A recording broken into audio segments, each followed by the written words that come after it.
भगवंत आता मथुरेमध्ये आहेत. गोपींना त्यांनी आश्वासन दिलेलं आहे की मी नक्कीच पुन्हा गोकुळामध्ये काही निरोप पाठवीन. त्याप्रमाणे त्यांनी वृष्णी वंशातला उद्धव, जो श्रेष्ठ मंत्री आहे, साक्षात बृहस्पतीचा शिष्य आहे, अत्यंत बुद्धिमान आहे, भगवंताच्या अगदी जवळचा मित्र आहे, त्याला भगवंतांनी सांगितलं की हे उद्धवा, तू व्रजामध्ये जा, तिथे जाऊन माझ्या माता पित्यांचं शांतवन कर. त्यानंतर माझा विरह झाल्यामुळे या ज्या गोपी आहेत त्यांना जे दुःख झालं आहे त्यांना माझा निरोप सांगून तू ते त्यांचं दुःख हरण कर. आता हा निघालेला आहे उद्धव. आणि श्रीकृष्ण असं म्हणाला की बाबा उद्धवा, तू आपल्या स्वामींचा संदेश घेऊन निघाला आहेस. नंद गोकुळाकडे गेल्यानंतर तुला कळेल की गोकुळाचा सगळा वातावरणाचा भाग, तिथल्या भक्तीचा माहोल कसा आहे तुला कळेल म्हणाले. भगवंतांनी उद्धवाला आणखीन काही फार सांगितलं नाही. उद्धव निघाला. सूर्यास्ताच्या वेळी व्रजामध्ये पोचला. रानावनातून येणाऱ्या गुरांच्या खुरामुळे उडलेल्या धुळीने रथ झाकला होता. त्या सगळ्या गोपिकांना वाटलं आता आमच्यासारख्या खेड्यामध्ये वनवासात राहणारे लोक, आम्ही सगळे वनवासी, आमच्या इथे येणार कोण? कोणी येत नाही आमच्या इथे. हा असा रथ वगैरे घेऊन येणारा शहरी माणूस कोण? पुन्हा कृष्ण आला की काय? त्यांनी सांगितलं होतं मी येईन म्हणून, तर तो आला की काय? त्या धावत आल्या. तिथे येऊन पाहिलं तर हा कोणीतरी दुसरा त्यांच्याच सारखा पोशाख केलेला पुरुष दिसतोय. त्याला घेऊन ती सगळी मंडळी नंदाचं घर दाखवायला गोपी गोप सगळे आले. नंदाच्या घरी आले. नंदानी स्वागत केलं. उत्तम भोजन झालं. रात्रीची वेळ आहे. नंदानी उद्धवाला म्हटलं, काय आपली सेवा करू मी? आपलं थोडं पादसंवाहन करतो, पाय चेपून देतो, आपल्याला कष्ट झाले असतील. नाही म्हणाले, मी आपल्या इथे आलो, मला खूप आनंद आहे. उद्धवाला विचारलं नंदानी की अरे उद्धवा, की तो कृष्ण कधी आमची आठवण काढतो का रे? गोकुळामध्ये राहून गेला, शहरात निघून गेला, शहरी झाला का रे? का आम्हाला लक्षात ठेवतो? त्याला आमचं स्मरण आहे का? हा आमच्या गोकुळातला पोर आहे, पण तो पुन्हा आमच्याकडे कधी फिरून येईल का? उद्धव म्हणाला, असं का म्हणता? आपली भक्ती इतकी उत्कट आहे, आपल्या भक्तीला त्याचा नक्की प्रतिसाद आहे. नंदांचं त्यांनी पुष्कळ समाधान केलं. नंदांच्या घरून निघाला, राधेच्या इथे आला. म्हणाले, राधे, तुझ्याकरता भगवंतानी एक पत्र दिलंय. इथे ते दाखवायला पुष्कळ पार्श्वभूमी विद्वान आहे. त्याला असं वाटलं काही हिला तत्वज्ञान सांगावं आणि शाणी करावं. तिथे आला, पाहिलं तर तिच्या इथे तो घट आहे. त्या घटाला वरती रवी दोरा म्हणजे दोरखंडाने बांधलेला आहे. आता ह्या बायकांचं रोजचं काम आहे घुसळण करण्याचं, पण ती रवी आपोआप घुसळली जाते. ती राधा बाजूलाच बसलेली आहे आणि घुसळलेली असताना कृष्ण कृष्ण कृष्ण कृष्ण असा नाद ऐकू येत. आल्यानंतर त्यांनी पाहिलं. ते म्हणाले, मला असं वाटलं या रस्त्यात भेटलेल्या बायका खेडवळ होत्या, पण म्हणले त्यांच्यापेक्षा ही अगदीच अडाणी आहे. म्हणाले, ही अशीच नुसती बसून राहिली आहे, ती रवी आपोआप फिरते आहे. काय? म्हणाले, काय प्रकरण आहे? ते म्हणाले, राधे, हे तुझ्याकरता पत्र आहे, हे पत्र दिलंय. तर तिच्या हातात दिलं. म्हणाले, कोणाचं पत्र आहे? म्हणाले, कृष्ण. कृष्ण म्हटल्याबरोबर तिच्या डोळ्यातून जे प्रेम आहे, भगवंताविषयीची भक्ती आहे, की भगवंताच्या नामस्मरणाबरोबर ते उत्कट झालं आणि डोळ्यातून व्हायला लागलं. हा म्हणाला, ही तर अधिकच वेडी आहे, ही अक्षरं सगळी वाहून चालली आहेत. ते म्हणाले, राधे, अगं भगवंतानी काय निरोप दिला आहे तो तर वाच. ती राधा म्हणते, काय वाचायचं आहे? अक्षर कृष्ण आहेत आणि ती कृष्णमयच झाली. म्हणाले, काळ्या अक्षरांनी काळ्या शाईनी लिहिलेलं आहे, तो रंग कृष्णाचाच आहे. तो रंग दिसला तरी भगवंताचं स्मरण आहे. त्या शब्दांमध्ये काय आहे त्याची मला गरज नाही. उठला, म्हणाला, जाऊ द्या. पुष्कळ दीर्घ काळपर्यंत त्या गोकुळामध्ये निवास केला. जायला निघाला. त्यांनी एकूण पाहिलं, या गोपी काही आपल्या शहाणपणाने सुधारतील असं दिसत नाहीये. निघाला परत. तेव्हा त्या अगदी सीमेपर्यंत त्यांना पोचवायला आल्या. म्हणाले, उद्धवा, आम्ही नमस्कार करतो, सांग कृष्णाला आमची आठवण ठेव, कधीतरी आमच्याकरता भेटायला त्या गोकुळामध्ये ये. तू खूप मोठ्या मोठ्या श्रीमंत लोकांमध्ये जाऊन पोचलास, आता तुला आमच्या खेडवळ लोकांची कशाला आठवण होईल? तू काही आमच्याकरता परत फिरून येणार नाही असं आम्हाला वाटतं. आणि खोचक बोलतात एक वाक्य. म्हणाले, आता काय त्या कंसाचं श्राद्ध घालणार आहे का? आणि त्या श्राद्धाला का हा आम्हाला बोलावणार आहे? म्हणजे तो काही आम्हाला बोलवत नाही, अशा अर्थाने एक निरोप देतात. उद्धव निघून जातो. आता जाता जाता अजून त्याच्याकडे ती ज्ञानाची जी खुमखुमी आहे ती काही गेलेली नसते. तो उद्धव म्हणतो, बायानो, जाता जाता तुम्हाला एक मी काही समजावून सांगतो. आणि म्हणाले, तुम्ही जरा भगवंताचं त्याप्रमाणे जर भजन ध्यान केलं तर तुम्हाला ज्ञान होईल, भगवंत साक्षात परब्रह्म आहे याचं. आता असं आहे, खेड्यातली माणसं आहेत, नाही आम्हाला काही त्याची गरज नाही, आम्हाला माहिती आहे, आम्ही आमचा आधीच 2 दिवसाचा कोर्स केलाय, त्यामुळे तुमच्या शिकवण्याची आम्हाला काही गरज, असं काही त्या बिचाऱ्या म्हणत नाही. त्या म्हणतात, बरं काय सांगतायत ऐकावं. तो सांगतो ध्यान कसं लावावं, ध्यानात कसं भगवंताला समोर आणावं, त्याच्यावरती कसं आपलं मन एकाग्र करावं, आलंबन कसं आपल्या आवडीचं निवडावं, त्यातही भगवंताचं कोणतं रूप आपल्याला आवडणार आहे ते स्वीकार वगैरे पुष्कळ सांगतो. म्हणाला, मी तुम्हाला सगळं समजावून सांगितलं गोपींनो, आता तुम्हाला काही शंका आहे का याच्यामध्ये, मी जे तुम्हाला सांगितलंय त्याच्यामध्ये? त्या म्हणाल्या हो आहे. तुम्हाला बऱ्याच हुशार दिसत आहेत बायका. तर त्यांनी विचारलं काय शंका आहे तुम्हाला? त्या गोपींनी सांगितलं की बाबा रे, एवढं आम्हाला समजावून सांगितलंस, आम्हाला एका प्रश्नाचं उत्तर दे. ते जीवसारखं तू मन मन मन म्हणत होतास, ते एकाग्र करा म्हणत होतास. अरे म्हणाले, माणसाला मन किती असतात? उद्धव म्हणाले, बायका वेड्या त्या वेड्यास तुम्ही. अशा काय, माणसाला मन एकच असतं. आमचा प्रश्न सुटला म्हणाले. आमचं जे एक मन होतं ना, ते भगवंताच्या बरोबर केव्हाच निघून गेले. तुझ्या ध्यान आणि धारणेकरता आम्हाला मन पाहिजे कशा करता? उद्धव निघाला आणि तेव्हा उद्धवाने ओळखलं की भगवंत काही साधा नाहीये. त्यांनी मला इथे जे पाठवलं आहे ते गोपींना शहाणपण शिकवायला नाही पाठवलं, मला शहाणं करायला पाठवलं. आणि म्हणून भगवंतानी मला इथे पाठवून दिलंय. कन्हैया कन्हैया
भागामधलं मोठं आख्यान आहे जरासंधाचं.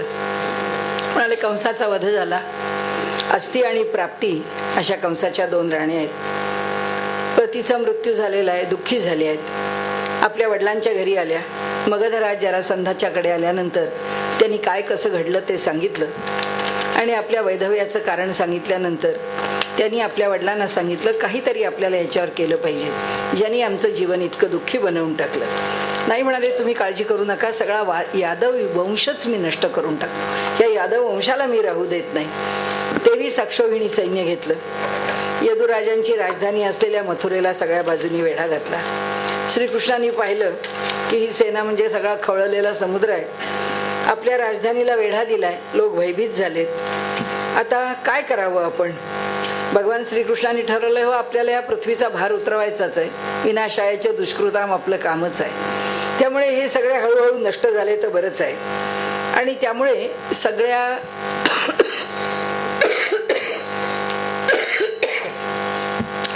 जरासंधाच्या मांडलिक राजांचं पायदळ, घोडदळ, हत्तीदळ असं सगळं सैन्य त्या ठिकाणी इथे आलेलं होतं.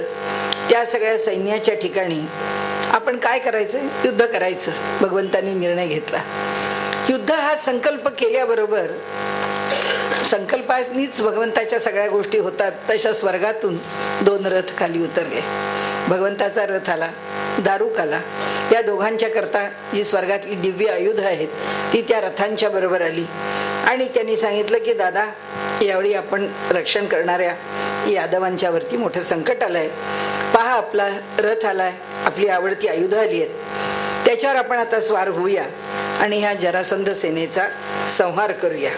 त्याप्रमाणे या दोघांनी निश्चय केला.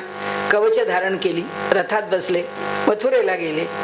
जरासंधाने या भगवंताच्या पांचजन्य शंखाचा जेव्हा नाद ऐकला तेव्हा त्याच्या सगळ्या सेनेच्या अंतःकरणामध्ये धडकी भरली. म्हणाले, अरे हे सगळं जरी एवढा मोठा नाद करत असलास ना तरी जरासंध, अरे तू लहान आहेस अजून कृष्णा, तुला लपून छपून एकट्यानी माझ्याशी लढायची भीती वाटते आणि म्हणून म्हणाले तू आपल्या मामाची हत्या केलीस, नाही तर माझ्याशी आला असतास ना 2 हात करायला. तू कशा करता तिथे आलास आणि माझ्या मामाला मारलंस. आणि म्हणून म्हणाले मी तुझ्या बरोबर लढू इच्छित नाही, तू माझ्या समोरून निघून जा. असं म्हटल्यानंतर भगवंतानी त्या ठिकाणी आपल्याला त्या युद्धामध्ये जे करायचं आहे ते कार्य केलं. जरासंधाच्या राजांचा वध केला. बलरामाला ते लोक वरुण पाशाने बांधत होते आणि दोराने बांधत होते. हे सगळ्यांना त्या वरुण पाशाने आणि त्या बलरामांना काय होणार आहे त्या सगळ्यातून सगळे बाजूला झाले. बलरामाने त्यांच्यावर पाश टाकायला सुरुवात केली. भगवान म्हणाले काही करू नका. म्हणाले आपण दोघेही जण या ठिकाणी निघून जाऊ. जरासंधाचा सन्मान करणाऱ्या लोकांच्या समोर रामकृष्णांनी त्यांच्यावर दया दाखवली, त्यांना सोडून दिलं. आणि जरासंधाला लाज वाटली की माझ्या एवढ्या सैन्याचा नाश करून पुन्हा मला पाशामध्ये त्यांनीच बद्ध केलं, मी या दोघांपैकी कोणालाही बद्ध करू शकलो नाही आणि पुन्हा कृपा करून मला सोडून दिलं. आणि अशा प्रकारे म्हणाले वारंवार त्यांनी श्रीकृष्णावरती चढाया म्हणजे मथुरेवरती चढाया करायला सुरुवात केली. आता 17 वेळा युद्ध केलं. प्रत्येक युद्धामध्ये जरासंध हरत गेला. आता 18व्या वेळी युद्ध केलं. सगळी मथुरा नगरी जेरी झाली होती, जर्जर झाली होती. आपण पाहतो ना काश्मीरमध्ये सुद्धा काही वेळा लोक म्हणतात आता खूप झालं आमच्यावरती, थांबवा आता हा त्रास संपवा. कधीतरी नागरिक जन सुद्धा म्हणतात की अहो या सैन्यांना किती मरावं लागतंय, हाकना, थांबवा, या अतिरेक्यांच्या हल्ल्याचा काहीतरी पर्यायी विचार करा. सतत युद्ध हे कधी परवडणारी गोष्ट नसते. युद्धाची कल्पनाच परवडत नाही तर 3ऱ्या वर्ल्ड वॉरची कल्पनाच परवडत नाहीये, तर प्रत्यक्ष युद्ध काय परवडेल. आणि त्यामुळे त्यांनी इथे म्हटलं की अशी 17 युद्ध झालेली आहेत. या 17 युद्धामध्ये मथुरा नगरी जेरी झालेली आहे. कृष्णाने ठरवून टाकलं की आता युद्धाची वेळ येईल तर आता प्रत्यक्ष युद्धही करायचं नाही, मथुरेतल्या लोकांना अडचणीत पण टाकायचं नाही. त्यावेळी त्यांनी बघितलं की नारदांनी एक वीर पाठवला जो कालयवन नावाचा आहे. तो राम आणि कृष्ण यांच्या दृष्टीला पडला. आता युद्धामध्ये त्या कालयवनाच्या समोर उभा कोण राहणार, कारण त्यावेळी त्याची 3 कोटी म्लेंची संख्या आहे असं भागवतांनी वर्णन केले. हा 23 अक्षौहिणी सेना आणत होता तरच जेरीस येत होते. आता याच्या 3 कोटी सेनेचं काय करायचं. आता त्यावेळी भगवंतांनी बलरामांना सांगितलं की हे बघ आता या मथुरातले लोकही इथे नको, या जरासंधांच्या बरोबर युद्धही नको. ही सगळी जी योजना चालू आहे त्या योजनेमध्ये आपण आता एक नगरी बांधू आणि आपण त्या ठिकाणी मथुरेतल्या लोकांचं स्थलांतर करू. आणि म्हणून त्यांनी विश्वकर्म्याला सांगितलं आता नगरी बांधा आणि समुद्राच्या आतमध्ये लोकांना जाण्याला कठीण असेल अशी जागा निवडली. त्या जागेवरती त्या नगरी उत्पन्न झाली. 90 मैल लांब रुंद अशी मोठी नगरी ती त्या ठिकाणी तयार झालेली आहे. आणि म्हणाले त्याच्या 96 मैल आहे. आणि त्या नगरात सगळीकडे जे बनवलं होतं ते वास्तुशास्त्राप्रमाणे विश्वकर्म्यांनी अत्यंत सुंदर सुंदर त्या ठिकाणी शिल्पकलेचे नमुने उभे केले होते. वास्तुशास्त्राप्रमाणे तिथे सडका, चौक, सर्व गोष्टींची जी योजना आहे ती त्याप्रमाणे किती मोठी व्यापारी बाजारपेठ होती. नंतर उत्तम उद्यानं होती आणि उत्तम अशी उपवनं होती. उत्तम नगरांची व्यवस्था होती आणि सोन्याची शिखरं आणि स्फटिकाच्या गच्च्या असे गगनचुंबी मोठे मोठे मनोरे, उत्तम त्या ठिकाणी गोपुरं निर्माण झालेली होती. ते फार सुंदर दिसत होतं. आणि त्यांनी म्हटलंय की तिथे धान्याची गोदामं वर्णन केलंय की धान्य ठेवण्याकरता चांदी आणि पितळेची गोदामं होती. मला तिथले महाल जे होते सोन्याचे होते. त्या महालांना सुवर्णाचे कलश बसवले होते. त्यांची शिखरं रत्नांची होती आणि फरशा या हल्लीच्या 2x2 विट्रिफाईड टाईल्स सारख्या पाचूच्या मोठमोठ्या फरशा होत्या आणि त्या सगळ्या महालांना मोठमोठ्या फरशा पाचूच्या लावल्या होत्या. म्हणाले इंद्राने आपला जो पारिजातक वृक्ष आहे तो भगवंताकरता पाठवून दिला आणि त्यांनी आपली सुधर्मा सभा पाठवली. त्या त्या सभेचं वैशिष्ट्य असं आहे की सभेमध्ये बसला आणि कुणाला हार्ट अटॅक आला आणि तो गेला, अशा प्रकारची कृत्य करता येऊ नयेत. आणि त्यामुळे त्या सुधर्मा सभेत लोक बसले की कुणीही मृत्यू पावत नसे. त्या सभेचं असं वैशिष्ट्य होतं. अशी सभा इंद्राने पाठवून दिली. आणि अनेक घोडे वेगवेगळ्या प्रकारचे, ज्याचा एक एकच कान काळा आहे आणि स्वच्छ पांढरे घोडे, असे खूप वैशिष्ट्यपूर्ण गोष्टी इंद्राने पाठवल्या. श्रीकृष्णांनी आपल्या योगमायेने आपल्या सर्व लोकांना, संबंधितांना त्या द्वारकेमध्ये नेऊन पोचवलं. आपल्या प्रजेच्या रक्षणाकरता बलरामांना मथुरापुरीत ठेवलं आणि ते स्वतः गळ्यामध्ये सुंदर कमळांची माळ घातली. देखणं रूप आहे आणि जसा काही उगवता चंद्र असावा त्याप्रमाणे अत्यंत देखणं, अत्यंत मोहक, दुसऱ्याला त्यांच्या त्या मायावी रूपाने आकर्षित करेल असं रूप धारण करून अगदी लहान सुकुमार असे निघाले ते तिथून. ते त्यांचं हास्य त्या कालयवनाने पाहिलं. काय देखणा मुलगा आहे, हाच कृष्ण आहे, हे इतकं लाघव, इतकं सौंदर्य. म्हणाले हातात शस्त्र पण घेऊन आला नाहीये, नुसतं अशा भीतीने घाबरलेल्या त्याच्या कावऱ्या बावऱ्या मोठ्या मोठ्या डोळ्यांनी इकडे इकडे पाहतोय आणि म्हणाले घाबरल्यासारखा कुठेतरी जातोय. ह्याच्याच मागे जाऊ, ह्यालाच पकडू आणि ह्यालाच स्वतंत्रपणे मारू. आणि म्हणून कालयवनाचा निश्चय झाला की ह्या वासुदेवाच्या मागे आपण जायचं. त्याप्रमाणे हातात कोणतं शस्त्र भगवंतानी घेतलं नाही, त्यांनी पण घेतलं नाही. दोघेही शस्त्राविना निघाले. श्रीकृष्णाच्या दिशेने तो धावत सुटला. भगवंतानी ताबडतोब रणभूमीला तोंड फिरवलं आणि भगवंत बाहेर पडले. वास्तविक पाहता भगवंतांनी रण सोडून निघून जावं, पळून जावं, हे काही खरं शोभणारं नाहीये योद्ध्याला. पण भगवंताची लीला आहे. भक्तांनी ते पण स्वीकारलं आणि भगवंताला रणछोडदास असं नाव दिलं. म्हणून तो जो डाकोरनाथ आहे तो रणछोडदास आहे. आणि आपल्याकडे म्हटलंय की काही काही गोष्टी या त्यांना भूषण ठरतात. जसं व्हॅलेंटाईन चिरोलनी असं म्हटलं की लोकमान्य टिळक हे फादर ऑफ इंडियन अनरेस्ट आहे, म्हणजे असंतोषाचे जनक हे लोकमान्य टिळक आहे. पण त्यांना भूषण झालं, असंतोषाचा जनक असलेला असं भूषण. त्यामुळे थोरा मोठ्यांच्या ठिकाणी कोणती भूषणं कशी उभी राहतील माहिती नाही म्हणाले. आणि कालयवनाने विचार केला की आता आपण त्याच्या मागे जावं. कालयवन त्यांच्या मागे गेला. एका गुहेमध्ये आले भगवंत, तोही गुहेमध्ये आला. आत आल्यानंतर म्हणाले इतक्या लांबून हा आला आणि ताबडतोब या गुहेत झोपला कसा. त्या कालयवनाला संताप आला आणि त्या कालयवनाने लाथ मारली.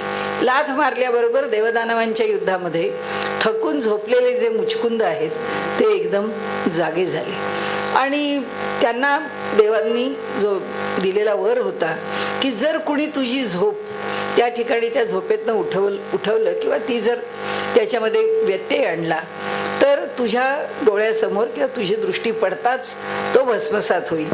त्याप्रमाणे भगवंत आहेत ते नाना नाटक सूत्रधारी आहेत, त्यांना सगळ्या गोष्टी माहिती आहेत. त्यांचं CIB खातं जोरदार आहे, त्यामुळे हे एफिशियंट रॉ आहे.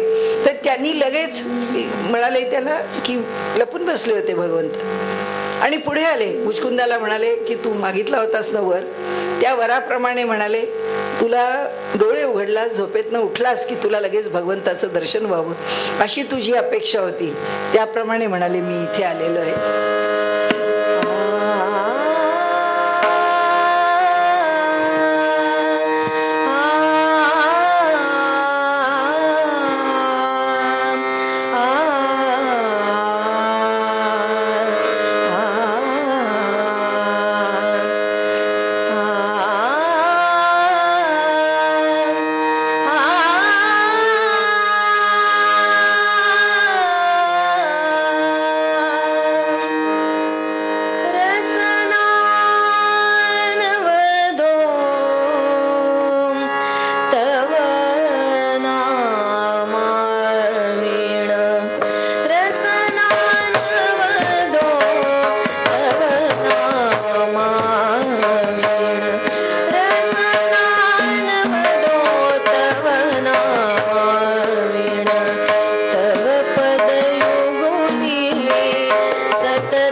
सतत रमो मन तव पद युगुली सतत रमो मन रसनानवदो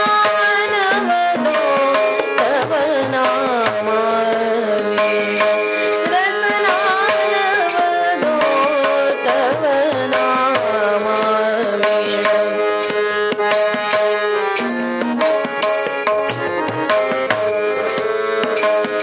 प्रेम विपुल दे तुझे नको मन प्रेम विपुल दे तुझे नको मन प्रेम विपुल दे तुझे नको मन प्रसन्न झाला मनीय मोक्षज प्रसन्न झाला मनीय मोक्षज रसनानवदो तव नामावे रसनानवदो रसनानवदो रसनानवदो तव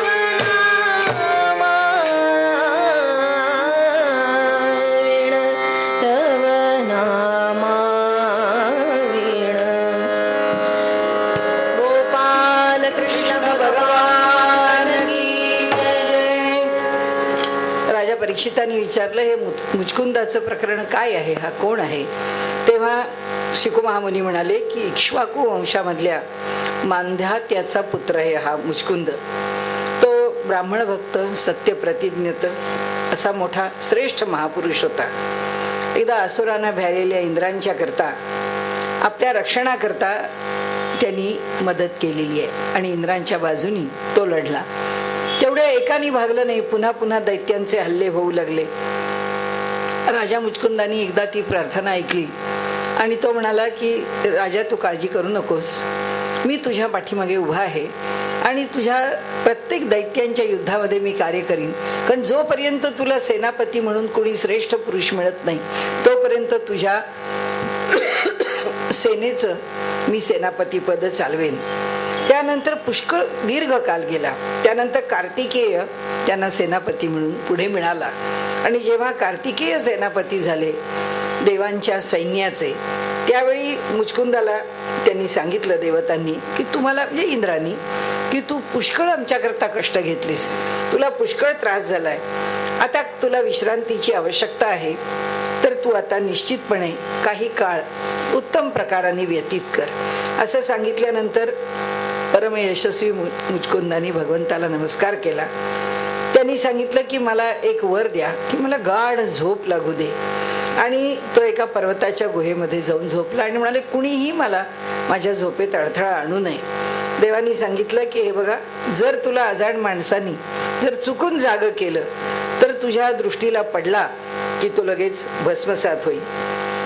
मुचकुंद म्हणाला की जर का मी जागा झालो आणि त्यानंतर मी काय करावं हे मला नाही कळलं तर भगवंतांनी सांगितलं नाही, त्याबरोबर मी प्रकट होईन. तो म्हणाला आम्ही इक्ष्वाकू वंशामधले क्षत्रिय आहोत. हे प्रभो, माझं नाव मुचकुंद आहे आणि युवनाश्वानंदन मी हा मांधात्याचा पुत्र आहे आणि म्हणून आपण माझ्यावर आता काय करावं याचा सल्ला देऊन उपकृत करा, मला माझ्यावर उपकार करा.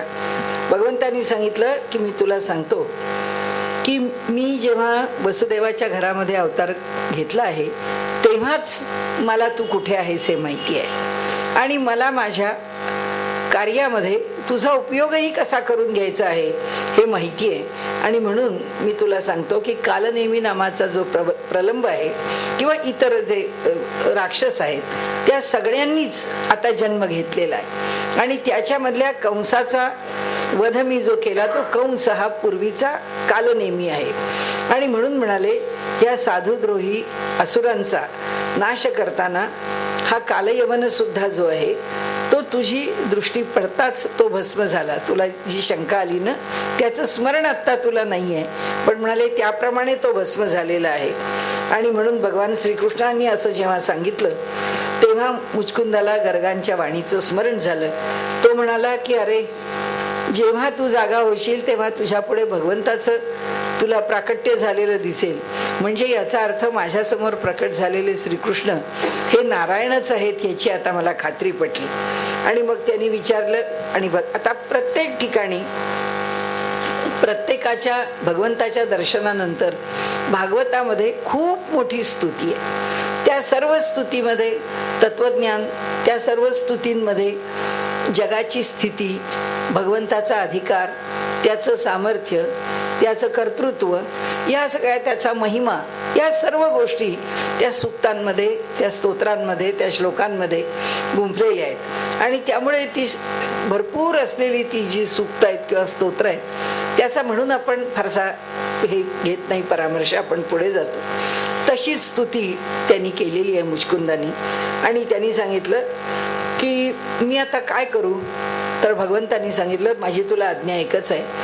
तू क्षत्रिय धर्माचं पालन करत असताना शिकार आदी करत होतास. त्या शिकार करताना तू पुष्कळ निष्पाप अशा प्राण्यांचे वध केलेले आहेस. त्याचेही दोष तुला लागलेले आहेत.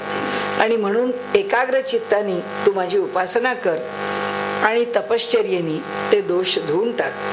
पुढच्या जन्मी तू ब्राह्मण कुळामध्ये जन्माला येशील आणि सगळ्या प्राण्यांचा सुहृद होशील, मोठा संत सत्पुरुष होशील आणि मला परमात्म्याला तू प्राप्त होशील. आणि असा वर दिला. तो म्हणाला, आता मी कुठे जाऊ. त्यांनी सांगितलं, तुम्ही बद्रिकाश्रमाला जा. आणि मग नारायणाच्या ठिकाणी बद्रिकाश्रमी जाऊन मुचकुंद तपाला बसले.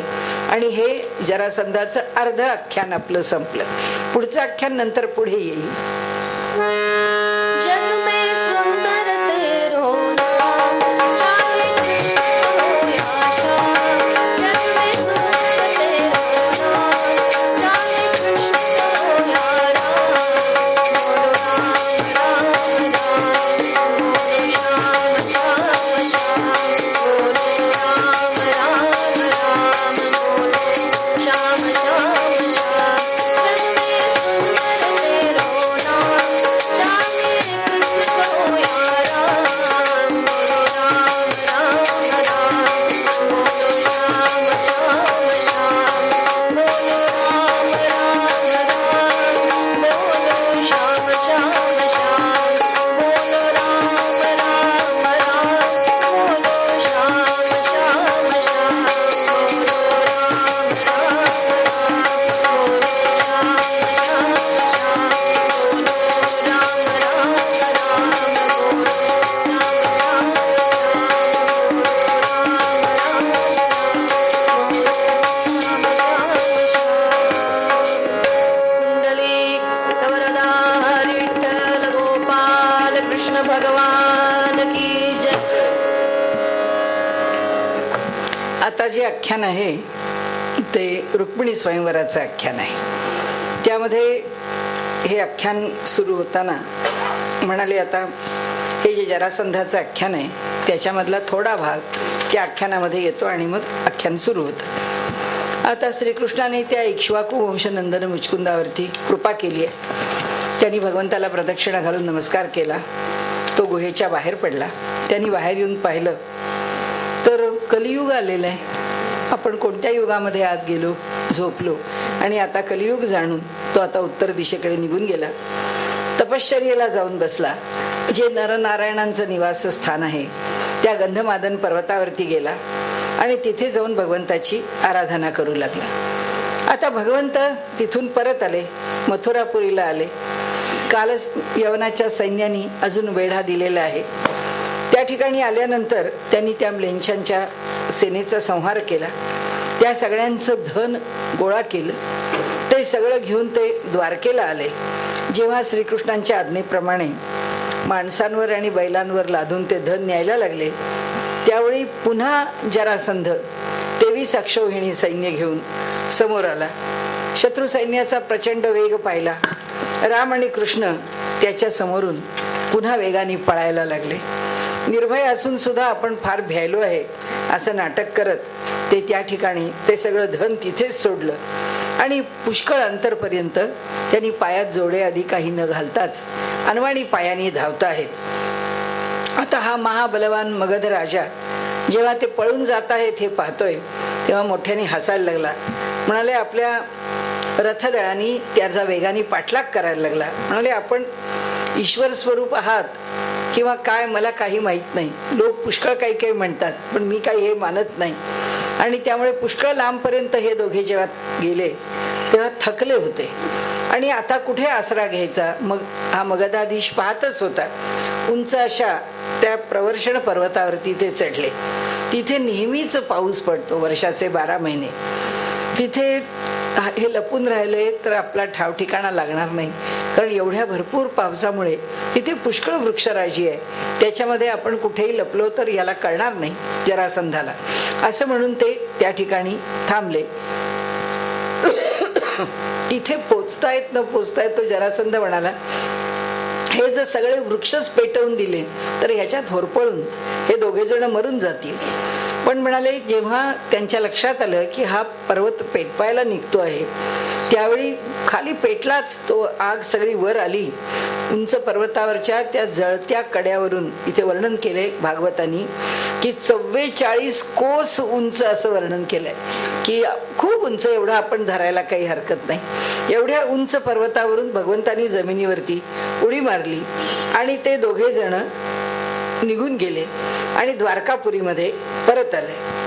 आता इथे म्हणाले परत आल्यानंतर आता पुढचा कथाभाग सुरू झाला. फक्त त्या रुक्मिणी स्वयंवराच्या आख्यानाच्याच आधी हा भाग असल्यामुळे आपण त्याच्याशी जोडून घेतला. इथे आल्यावर आता बलरामाचा विवाह करायचा. म्हणाले अनर्थ देशाचा राजा श्रीमान रैवत त्यांनी आपल्या रेवती नावाच्या कन्येचा विवाह हा ब्रह्मदेवाच्या प्रेरणेने बलरामांशी करून दिला. म्हणाले भगवान श्रीकृष्णांनी सुद्धा शिशुपाल, शाल्व या सगळ्या लोकांचा जो पराक्रम आहे, इतके पराक्रमी पुरुष एकत्र येऊन सुद्धा भगवंतांनी त्यांच्या पराक्रमाला तोंड देऊन आपणही आपला विवाह संपन्न करून घेतला. जो राक्षस पद्धतीने विवाह केलेला आहे तो रुक्मिणीशी आहे. आता तो विवाह कसा झाला, भगवंताचा तो विवाह कशा प्रकारे संपन्न झाला, त्याचा हा सगळा कथाख्यानाचा भाग आहे. म्हणाले की परीक्षित राजाने विचारलं की आम्ही असं ऐकलं आहे की भीष्मक नंदिनी सुंदर आणि त्या रुक्मिणी देवीशी भगवंतांनी राक्षस पद्धतीने विवाह केला. हे आख्यान काय आहे हे मला सविस्तर ऐकायचंय. शुक महामुनी म्हणतात हो मी तुला सांगतो. आणि म्हणून महाराज भीष्मक हे विदर्भ देशाचे राजे आहेत, अधिपती आहेत. आणि कुंडिनपूर ह्याचा उल्लेख पण भागवतांनी केलेला आहे. म्हणाले त्यांना 5 पुत्र आहेत, 1 कन्या आहेत. त्या 5 पुत्रांच्या पैकी सगळ्यात मोठा मुलगा हा रुक्मी आहे. आणि त्यानंतर रुक्मरथ, रुक्मबाहू, रुक्मकेश आणि रुक्ममाली अशी मुलं आहेत जी 5. आणि त्यांची सुशील रुक्मिणी ही त्यांची त्या मुलांची बहीण आहे, भीष्मकाची कन्या आहे.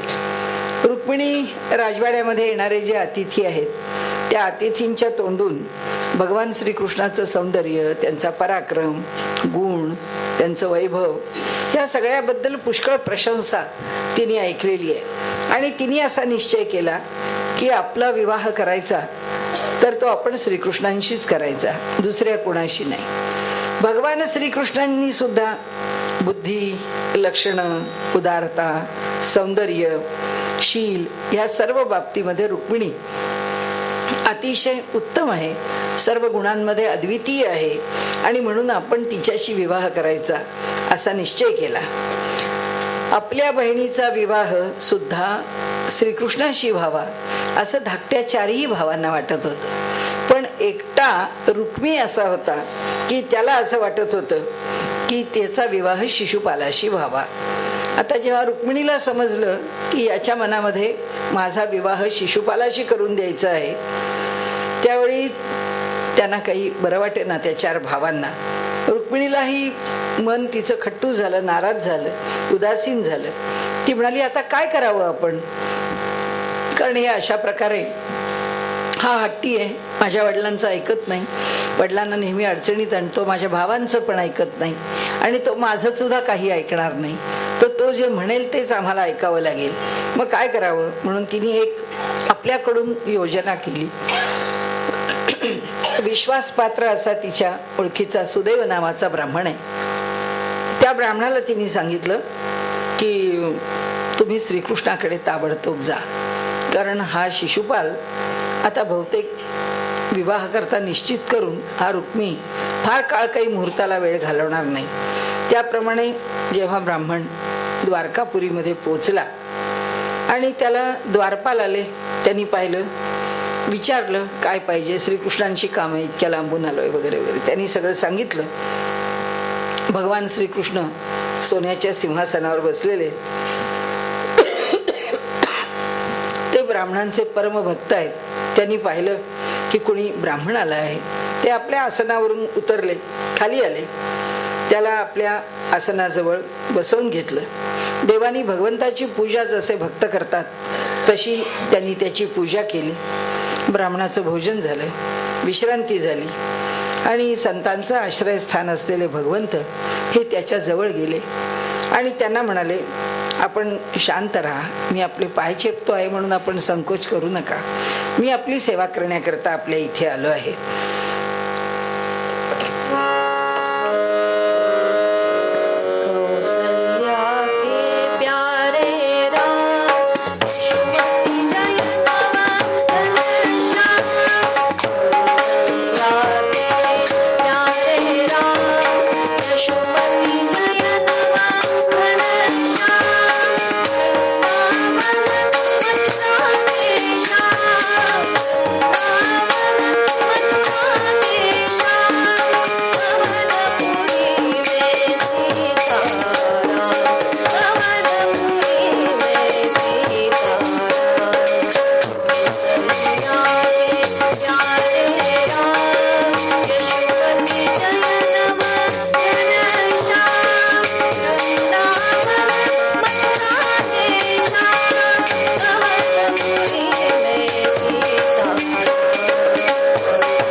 ब्राह्मणाचं पादसंवहन करतायत.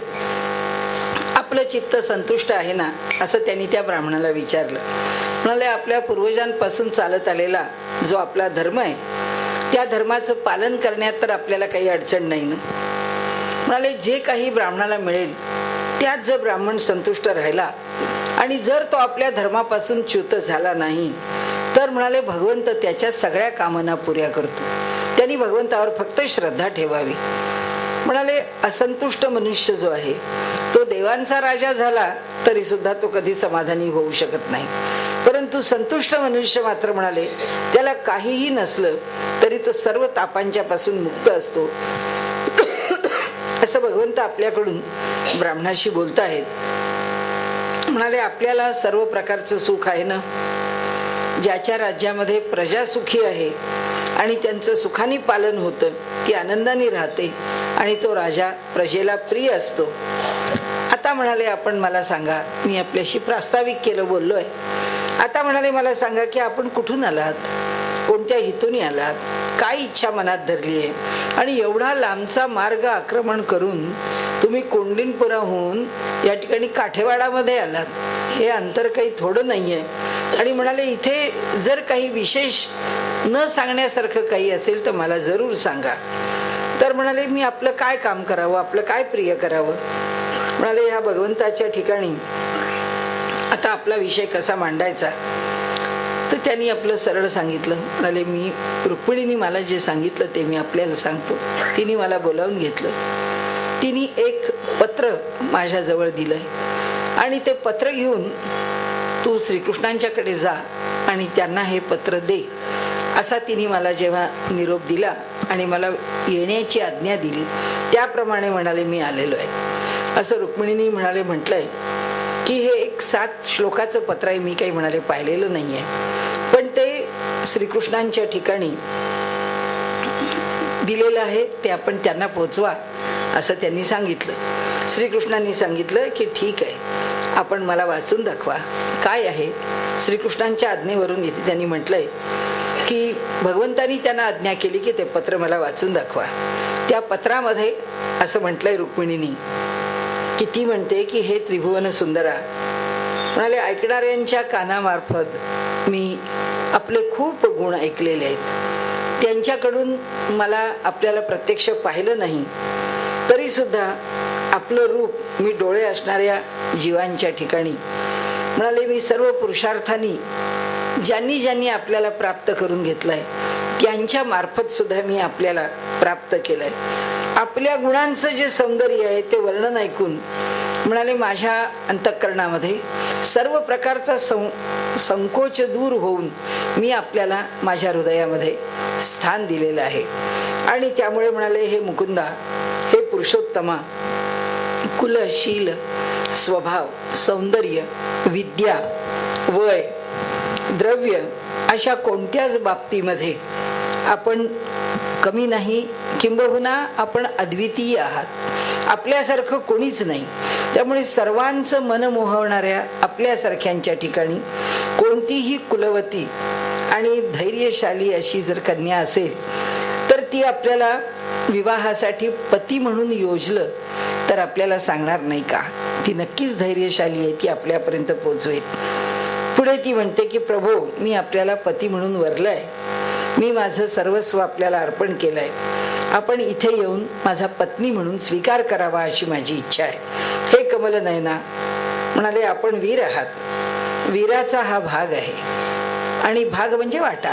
हा सिंहाचा वाटा कोल्ह्यानी न्यावा तसा मला शिशुपालांनी पळवू नये म्हणून मी आपल्याला हे पत्र लिहिलेलं आहे. मी यापूर्वी जन्मजन्मांतरी जर पूर्त आपण पाहिलंय, पूर्त कर्म, विहिरी, तलाव इत्यादी खोदणं, इष्ट यज्ञादी करणं, म्हणाले दान, नियम, व्रत, तसंच देव, ब्राह्मण आणि गुरु या सगळ्यांचं पूजन, भगवान परमेश्वराची पूर्ण आराधना ही जर म्हणाले खरंच माझ्याकडून घडली असेल आणि माझ्या पूर्वजन्मातनं मी केवळ पुण्य आणि केवळ सात्विकता आणि ईश्वर शरणता जर मी अनुभवली असेल तर आपण माझं पाणी ग्रहण करावं, या कुंडिनपुरामध्ये आपण यावं.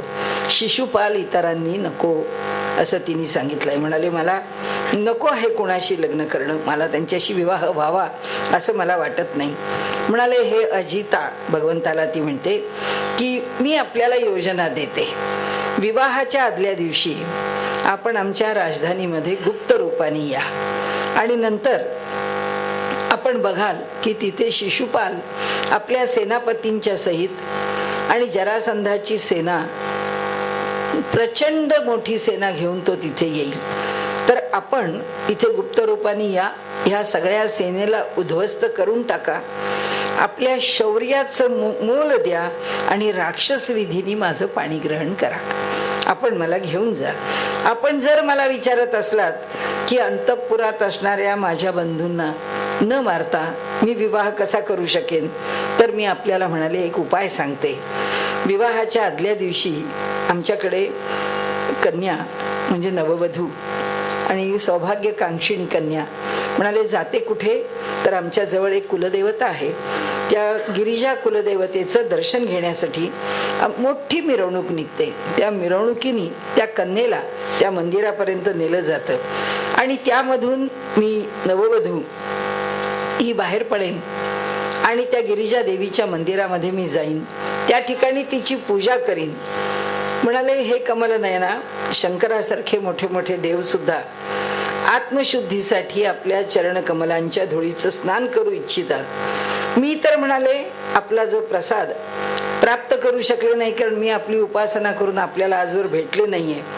परंतु जर मला हा प्रसाद आताही मिळाला नाही, कारण जेव्हा मी आपल्याला आज आपलं गुणवर्णनाने जाणते आहे त्यावेळी जर मी आपला हा प्रसाद प्राप्त करून घेऊ शकले नाही, आपल्या चरण कमलांपर्यंत जर मी येऊन पोहोचले नाही, तर म्हणाले मी दुसऱ्या कोणाबरोबर विवाह करणार नाही, मी व्रतवैकल्य करीन, शरीर अत्यंत कृश होऊन माझ्या शरीराने मी प्राणत्याग करीन आणि आपल्या कृपेकरता मला शेकडो जन्म घ्यावे लागले तरी ते मी घेत राहीन.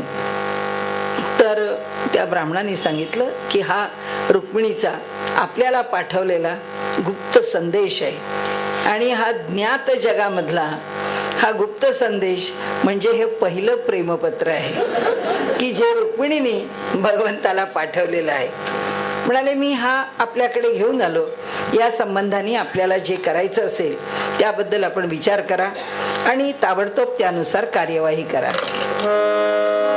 जय गोविंद जय गोपाल केशव माधव दीनदयाल. जय गोविंद जय गोपाल रुक्मिणी वल्लभ दीनदयाल. जय गोविंद जय गोपाल जय गोविंद जय गोपाल केशव माधव दीनदयाल. जय गोविंद जय गोपाल रुक्मिणी वल्लभ दीनदयाल. जय गोविंद जय गोपाल रुक्मिणी वल्लभ दीनदयाल. रुक्मिणी वल्लभ दीनदयाल. रुक्मिणी वल्लभ दीनदयाल. गोपाल कृष्ण भगवान की जय. रुक्मिणीचा हा संदेश ऐकला श्रीकृष्णाने ब्राह्मणाचा हात हातात घेतला आणि भगवंत म्हणाले की माझंही मन तिच्याच ठिकाणी लागून राहिलेलं आहे. मला सुद्धा रात्री क्षणभरही झोप लागत नाही की माझा विवाह रुक्मिणी बरोबर कसा होईल, कारण रुक्मी हा माझा शत्रू मानून तो माझा द्वेष करतो आणि तो तिच्या आणि माझ्या विवाहाला विरोध करील हे मला माहिती आहे. त्यामुळे मी कसा करणार रुक्मिणीशी विवाह, म्हणून मीच सचिंत होतो. पण म्हणाले आता मी नक्कीच त्या नीच क्षत्रियाला पराभूत करीन आणि जिनी माझ्यावरती अंतःकरणापासून प्रेम केलेलं आहे त्या सुंदर राजकन्येला मी घेऊन येईन आणि तिच्याबरोबर तिने सांगितल्याप्रमाणे राक्षस विधीने विवाह करेन. शुक महामुनी म्हणतात की रुक्मिणीचा विवाह मुहूर्त कळलेला आहे, कारण शिशुपाल रुक्मिणी नियोजित केलेला आहे.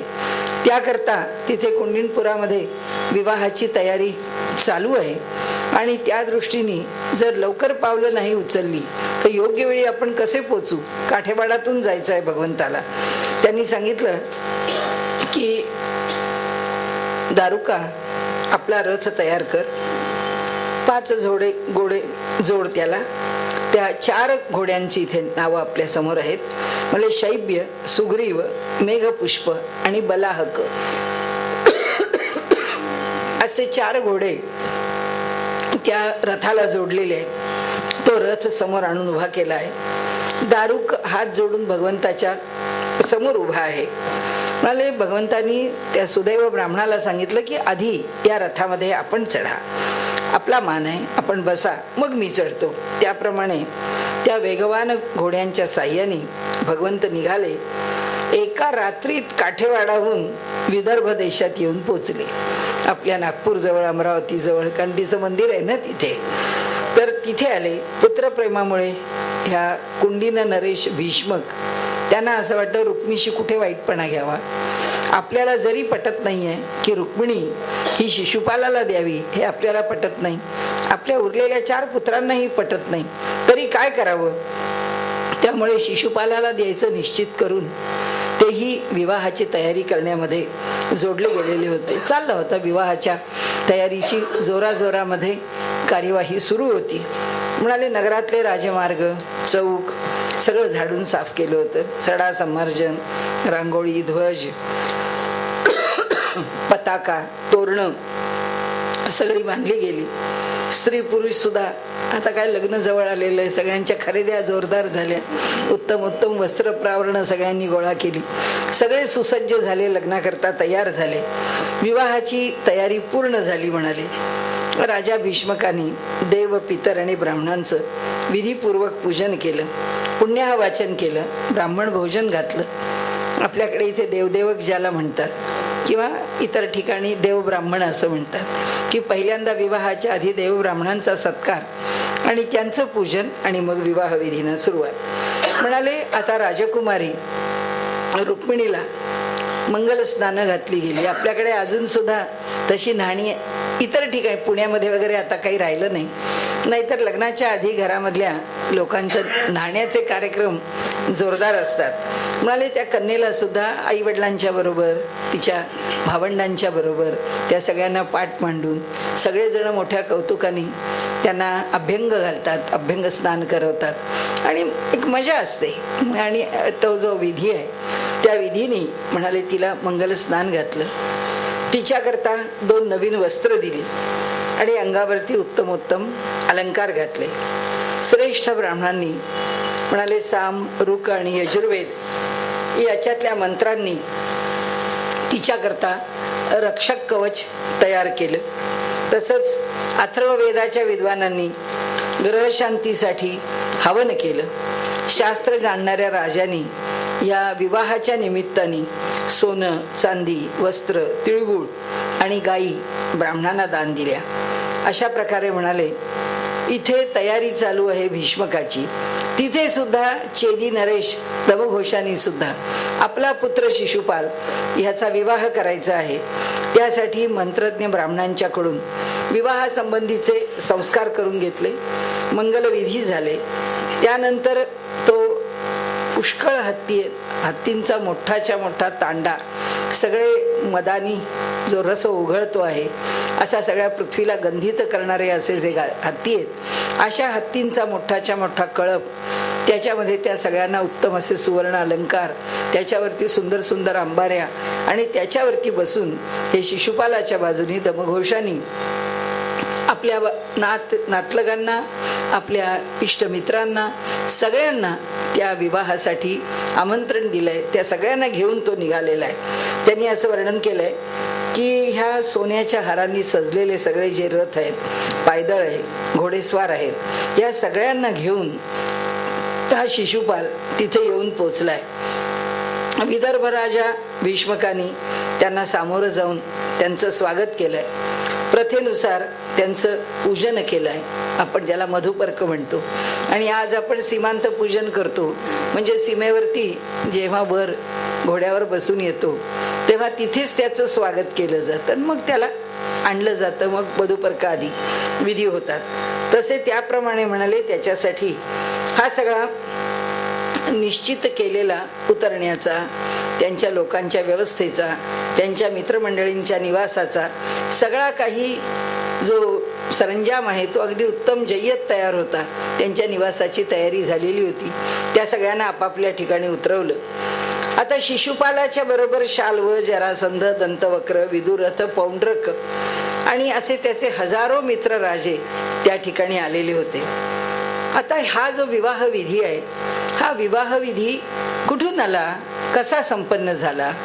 आपल्या भारतामध्ये हे जे इतिहासाने जे सांगितलंय की हा जो हे चतुर्युग आहेत, त्याच्यामध्ये पहिलं सत्ययुग, मग त्रेता, मग द्वापार आणि मग कली. सत्ययुगामध्ये वर्णन असं केलं आहे की विवाह संस्कार करण्याची गरज कधी सत्ययुगाला वाटलीच नाही.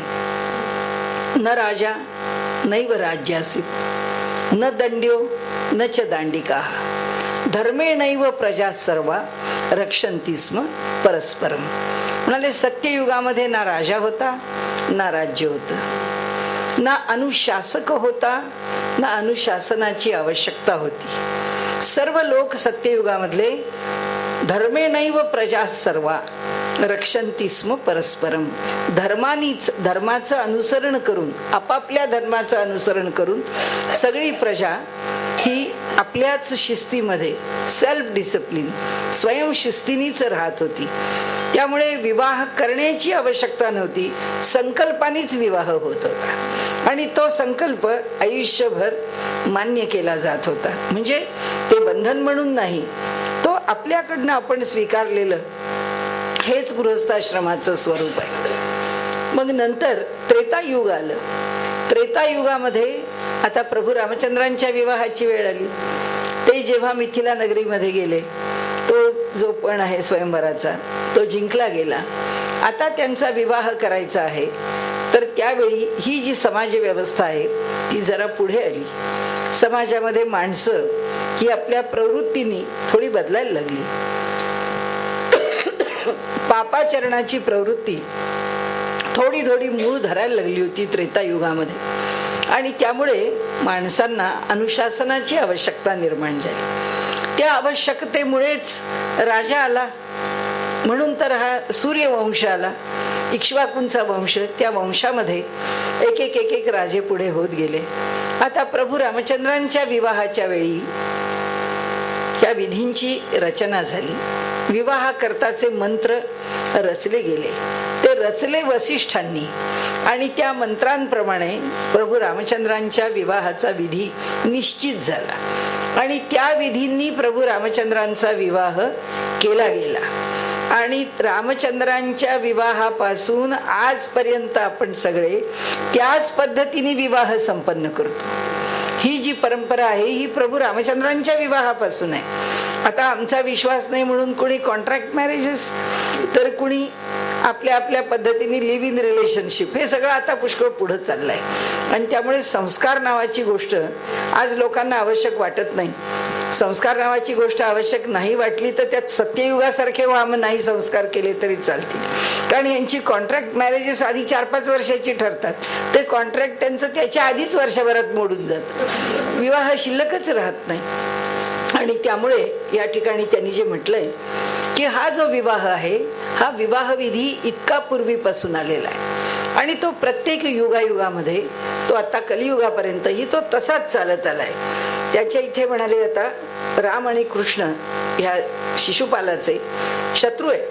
आता त्यांना रुक्मिणी शिशुपाला मिळावी असं वाटत होतं, कारण ते शिशुपालाचे मित्र आहेत. परंतु म्हणाले जर हे दोघे आले विवाह पाहण्याचं निमित्त करून आणि यांनी जर यादवांना आपल्या बरोबर आणलं आणि जर का रुक्मिणीचं हरण केलं तर म्हणाले मोठं कठीण आहे, त्यांच्याशी लढाई करण्याची परिस्थिती निर्माण होईल. म्हणून त्यांनी सर्व राजांनी केवळ विवाह करता येणं असं नाही तर आपल्या सगळ्या सैन्यासहित आले. आपलं सगळं सैन्य घेऊन आले, वाहनं बरोबर आणली. शत्रू पक्षाच्या राजांची ही जी तयारी आहे ती बलरामाला माहिती आहे की ह्या लोकांनी हा विवाह कसा योजला आहे, हा रुक्मी कसा त्याच्यामध्ये पुढाकार घेऊ नये, त्याचे वडील कसे असंतुष्ट आहेत.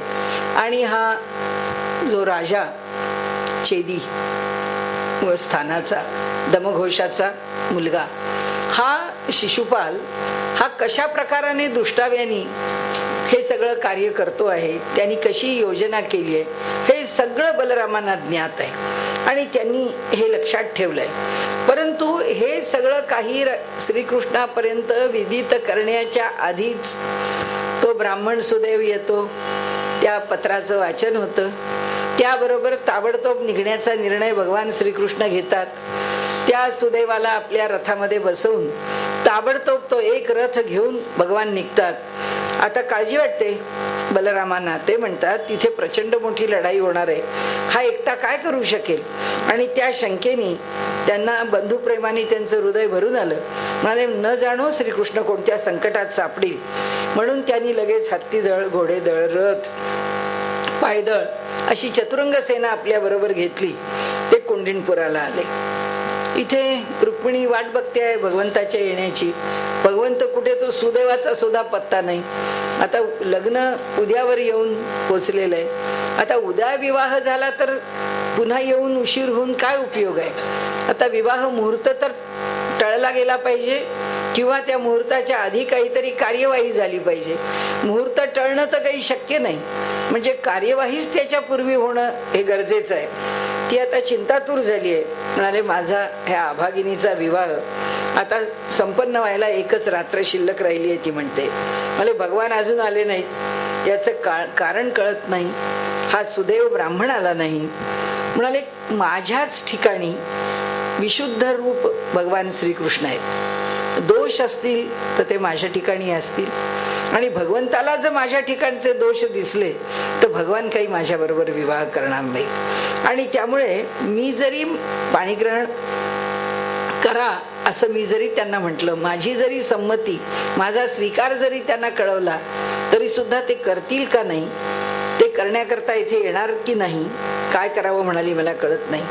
तिने या ठिकाणी दुर्भगाया नमे धाता नानुकूलो महेश्वर. ती म्हणते मी अशी आहे की मी दुर्भागिनी आहे, अभागिनी आहे. ना मला धाता म्हणजे ब्रह्मदेव अनुकूल आहेत, ना मला महेश्वर अनुकूल आहेत. देवी वा विमुखा गौरी रुद्राणी गिरिजा सती. ना म्हणाले जी रुद्राणी आहे, जी म्हणजे रुद्रपत्नी आहे, जी गिरिजा कुमारी आहे, जी सती पार्वती आहे, ती पण मला अनुकूल नाहीये की काय, का हे असं घडतंय. म्हणाले माझं मन तर भगवंतानी हिरावून घेतलंय, पण त्यांचा विचार करता मला काही समजत नाही. पण तरी सुद्धा मी एक मनामध्ये निश्चित धरते की अजून सुद्धा वेळ आहे, की अजूनही वेळ गेली नाही. म्हणून तिने आपले अश्रूंनी भरलेले डोळे मिटून घेतले. श्रीकृष्णाच्या आगमनाची वाट बघते आहे रुक्मिणी. उत्कट झालीये, कातर झालीये, काय करावं तिला कळत नाही. तोच तिच्या अंतःकरणाला दिलासा देण्यासारखे तिला शुभ शकून व्हायला लागले. तिच्या डाव्या मांडीला स्फुरण, तिच्या डाव्या हाताला स्फुरण, तिच्या डाव्या डोळ्याला स्फुरण. तिला असं वाटलं हे जर तिन्ही फडफडतायत याचा अर्थ काही चांगलं घडणार आहे, काही शुभ लक्षण आहेत, हे मनासारखी घडणारी चिन्ह आहेत. तितक्यात श्रीकृष्णाने पाठवलेला आणि त्याच्याबरोबर काहीतरी निरोप आला आहे याची खात्री असलेला असा तो ब्राह्मण राजकुमारीची भेट घेण्याकरता अंतःपुरामध्ये येतो. ब्राह्मणाचा चेहरा प्रफुल्लित आहे हे बघून रुक्मिणीचा जीव भांड्यात पडतो. ती म्हणते सगळं काहीतरी अनुकूल निश्चित आहे, त्या लक्षणावरून कार्यसिद्धी होणार असं तिला वाटलेलं आहे. आणि म्हणून तिने अगदी मनापासून प्रसन्न स्मित करत ब्राह्मणाला विचारलं की म्हणाले काय आहे.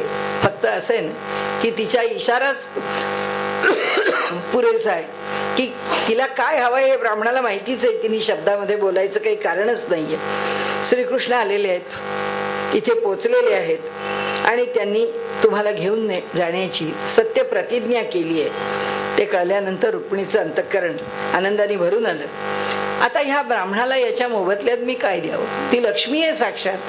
ती म्हणते मी त्याला काय द्यावं, कारण काहीही दिलं तरी माझ्याकडून मला अनुकूल घडलेल्या घटनेकरता ते देणं कमीच आहे.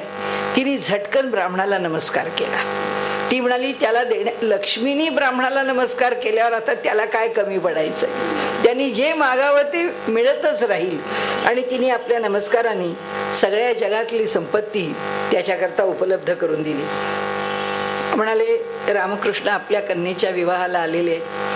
ही बातमी भीष्मकांना कळली आहे. त्यांना मोठा आनंद वाटला. भीष्मकांनी सांगितलं आता मंगल वाद्य वाजवा, पूजेची सामग्री तयार करा आणि त्यांना आपण सामोरं जाऊया. म्हणून त्यांचं स्वागत करण्याकरता समोर गेले.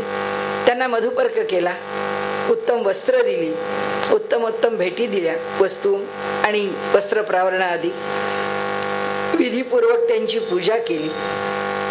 नंतर भीष्मकांनी त्यांची सेना, त्यांचा परिवार, बलराम या सगळ्यांच्या राहण्याची व्यवस्था, यथोचित आदर सत्कार हे सगळं केलं. आणि ते म्हणाले की आता भीष्मकाकडे जे जे राजे आले होते त्या सगळ्यांची जशी सुव्यवस्था होती, परंतु त्या सगळ्यांनी पाहिलं हा बलराम शौर्यात आतुल आहे, हा भगवान श्रीकृष्ण शौर्यात आतुल आहे. आता ह्यांच्या योग्यतेने जर पाहिलं तर बाकीचं सगळं बल कमी आहे. श्रीकृष्ण तिथे आले आहेत, विदर्भापर्यंत पोचले आहेत, हे सगळ्या नागरिकांना कळलं. सेनेत कळलं तेव्हा थोडे खट्टू झाले, पण नागरिकांना कळलं तर त्यांना आनंद झाला. आणि ते भगवंताचं निवासस्थान जिथे आहे तिथे येऊन पोचले. त्यांनी भगवंताचं दर्शन, डोळ्यांची ओंजळ केली आणि ते पाहतायत. भागवतांनी वर्णन केलंय की डोळ्यामध्ये किती सामावू असं म्हणून भगवंताचं रूप त्यांनी सामावून घेतलं. सगळे लोक म्हणाले आमची रुक्मिणी कन्या किती देखणी आहे, किती गुणी आहे, किती अधिकार संपन्न आहे. वास्तविक पाहता तिचा विवाह जो व्हावा तो खरं म्हणजे ह्या श्रीकृष्णाशीच व्हायला पाहिजे. कुठून हा शिशुपाल तिच्याकरता वर योजला आहे म्हणाले ते सगळे नागरिक म्हणायला लागले की आम्ही जर काही सत्कर्म केलं असेल तर त्रिलोकाचा विधाता आम्हाला प्रसन्न हो आणि अशी कृपा करो की भगवान श्रीकृष्ण रुक्मिणीचं पाणी ग्रहण कर. हे मुरलीधर श्रीधरा राधे कृष्ण राधे श्याम. हे मुरलीधर श्रीधरा राधे कृष्ण राधे श्याम. रुक्मिणी वल्लभ यादव नंदन राधे कृष्ण राधे श्याम. रुक्मिणी वल्लभ यादव नंदन राधे कृष्ण राधे श्याम. हे मुरलीधर श्रीधरा राधे कृष्ण राधे श्याम. हे मुरलीधर श्रीधरा राधे कृष्ण राधे श्याम. रुक्मिणी वल्लभ यादव नंदन राधे कृष्ण राधे श्याम. रुक्मिणी वल्लभ यादव नंदन राधे कृष्ण राधे श्याम. रुक्मिणी वल्लभ यादव नंदन गोपाल कृष्ण भगवान की जय. रुक्मिणी बद्दलचं प्रेम आहे आणि म्हणून नागरिक आपापसामध्ये असं बोलत होते. रुक्मिणी आता तिच्या अंतःपुरामधून देवीच्या दर्शनाकरता बाहेर पडणार आहे आणि त्यामुळे म्हणाले रुक्मिणी बाहेर आली. सैन्यांच्या कडेकोट बंदोबस्तात पहाऱ्यामध्ये देवीच्या मंदिराकडे जाण्याकरता निघाली. भगवान श्रीकृष्णांच्या चरणकमलाचं तिने मनपूर्वक चिंतन केलं आणि भगवानीचं दर्शन घेण्याकरता ती पायीच अनवाणी पायांनी निघाली. तिने मौन धारण केलं होतं आणि तिच्या माता मैत्रिणी तिच्या बरोबर होत्या. हातात शस्त्रास्त्र घेतलेले शूर सैनिक होते. म्हणाले त्यांनी एक कवच अंगावर धारण केलेलं होतं आणि ते सर्व दूर त्यांच्या सुरक्षेची व्यवस्था पाहत होते. मृदंग आहे, शंख आहे, ढोल आहेत, तुतारे आहेत, भेरी आहेत, सगळ्यांचा मोठा गजर होत होता आणि सुंदर अशी तालवाद्य तंतुवाद्य त्या ठिकाणी वाजत होती. पुष्कळशा ब्राह्मण पत्न्या बरोबर होत्या. चंदन आदी सुगंधी द्रव्य त्यांनी आपल्या बरोबर घेतली होती. एकमेकांना कुणी उपहाराच्या स्वरूपामध्ये भेटी देत होत्या. स्वतःच्या शरीरावरती ती चंदनादीची उटी करून त्या ब्राह्मण स्त्रियांनी लावली होती. सर्व स्त्रिया केसांमध्ये गजरे माळून तिथून निघाल्या होत्या. वस्त्रालंकारांनी सगळ्या नटून थटून चालल्या होत्या. त्या सगळ्याच रुक्मिणीच्या बरोबर मागे पुढे चालतायत. अनेक प्रकारचे नजराणे घेऊन हजारो वारांगना त्यांच्या बरोबर येत होत्या. गवई गात चालले होते. वाद्य वाजवणारे वाद्य वाजवत होते. सूत, मागध आणि भाट हे वधूच्या चारी बाजूनी वधूची स्तुती करत होते. देवीच्या मंदिराजवळ पोहोचले. रुक्मिणीने हातपाय धुतले, आचमन केलं. अंतर्बाह्य पवित्र होऊ दे आणि मला देवी तू पवित्र करून तुझ्या जवळ स्थान दे. मी तुझ्या जवळ येते आहे, माझं मनोरथ पूर्ण कर, असं म्हणून ती शांत मनाने देवीच्या जवळ जाऊन बसली. कर्मकांड जाणणाऱ्या वृद्ध ब्राह्मण स्त्रिया तिच्या बरोबर होत्या. सगळ्याच लग्नात असाव्या लागतात, कारण त्यांना विचारल्याशिवाय पानही हलत नाही. डावीकडे ठेवा म्हटलं की डावीकडे, उजवीकडे ठेवा म्हटलं की उजवीकडे, त्यांचा शब्द प्रमाण असतो. म्हणाले या वृद्ध ब्राह्मण स्त्रिया आहेत, त्या सांगू लागल्या काय कर काय नाही. त्यांनी रुक्मिणीला सांगितलं की शिव पार्वतीला आता तू वंदन कर. त्याप्रमाणे रुक्मिणीने देवीला प्रार्थना केली, हे अंबिके, तुझा एक पुत्र स्कंद आहे तर दुसरा पुत्र गणेश आहे. तुम्ही सगळेच विघ्नाचा विनाश करणारे आहात. या मंगल अशा तुझ्या पुत्रांच्या सहित मंगल करणारी अशी जी तू आहेस, तुला मी वारंवार नमस्कार करते. म्हणाले भगवान श्रीकृष्णच माझे पती व्हावेत. म्हणाले असा मला तू आधी वर दे. तिने तिच्या जवळ सगळ्या पूजेच्या करता असणारी सामग्री घेतलेली होती. देवीची तिने षोडशोपचार पूजा केली. पूजा केल्यानंतर तिने आणलेल्या सामग्रीमधलं त्या काळी बहुतेक मीठ दान देण्याची पद्धत होती. तिने मीठ, अनारसे, विडे, मंगळसूत्र, फळं, ऊस अशा अनेक गोष्टी आणल्या आणि त्या सगळ्या सौभाग्यवती स्त्रियांच्या तिने आजच्या भाषेत ओट्या भरल्या. तिथे म्हटलेलं आहे की त्यांचं पूजन केलं. ब्राह्मण स्त्रियांनी तिला आशीर्वाद दिले. सर्व ब्राह्मण स्त्रियांची जेव्हा तिने पूजन केलं तेव्हा त्या सर्वांनी मिळून तिला एक सुंदर अशी अभिमंत्रित केलेली माळ आणली होती. ती माळ तिला दिली. ब्राह्मण स्त्रिया माता अंबिकेला नमस्कार करून तिने पुन्हा मंदिरात जाऊन त्या माळेला त्या भगवतीचा स्पर्श, चरणाचा स्पर्श देऊन ती माळ तिने गळ्यामध्ये घातली. ती मौन धरून आलेली होती. आता तिने मौन सोडलं. वर्णन केलंय तिच्या हातामध्ये हिऱ्यांच्या अंगठ्या होत्या. म्हटलं हिऱ्यांच्या अंगठ्याचं काय नवलंय, ती लक्ष्मी आहे. तिच्या अंगठीचा एक एक हिरा बोरा एवढा असेल. काय म्हणजे तिच्या हिऱ्यांचं काय आता कौतुक करावं. तिच्या शरीरावरचे असणारे सगळे दागिनेच किती मौल्यवान असतील. ती दासीचा हात धरला आणि ती मंदिराच्या बाहेर पडली. बाहेर आल्यानंतर भगवंताच्या मायेप्रमाणे तीही वीरांना मोहित करणारी होती. साक्षात ती भगवंताची मायाच आहे. त्यामुळे तिचं रूप त्यावेळी विशेष रूपाने आकर्षित करणारं असं बनलं होतं. तिच्या रूपाचं खूप वर्णन केलं इथे भागवतकारांनी. तिच्या ओठावर म्हणाले पवित्र हास्य होते. तिचे दात अतिशय सुंदर होते. तिचे ओठ सुंदर होते. तिची कांती अप्रतिम होती, तेजस्वी होती. तिच्या पायातले नुपुर सुद्धा चमकत होते. त्यांचा रुंझुण रुंझुण असा आवाज येत होता.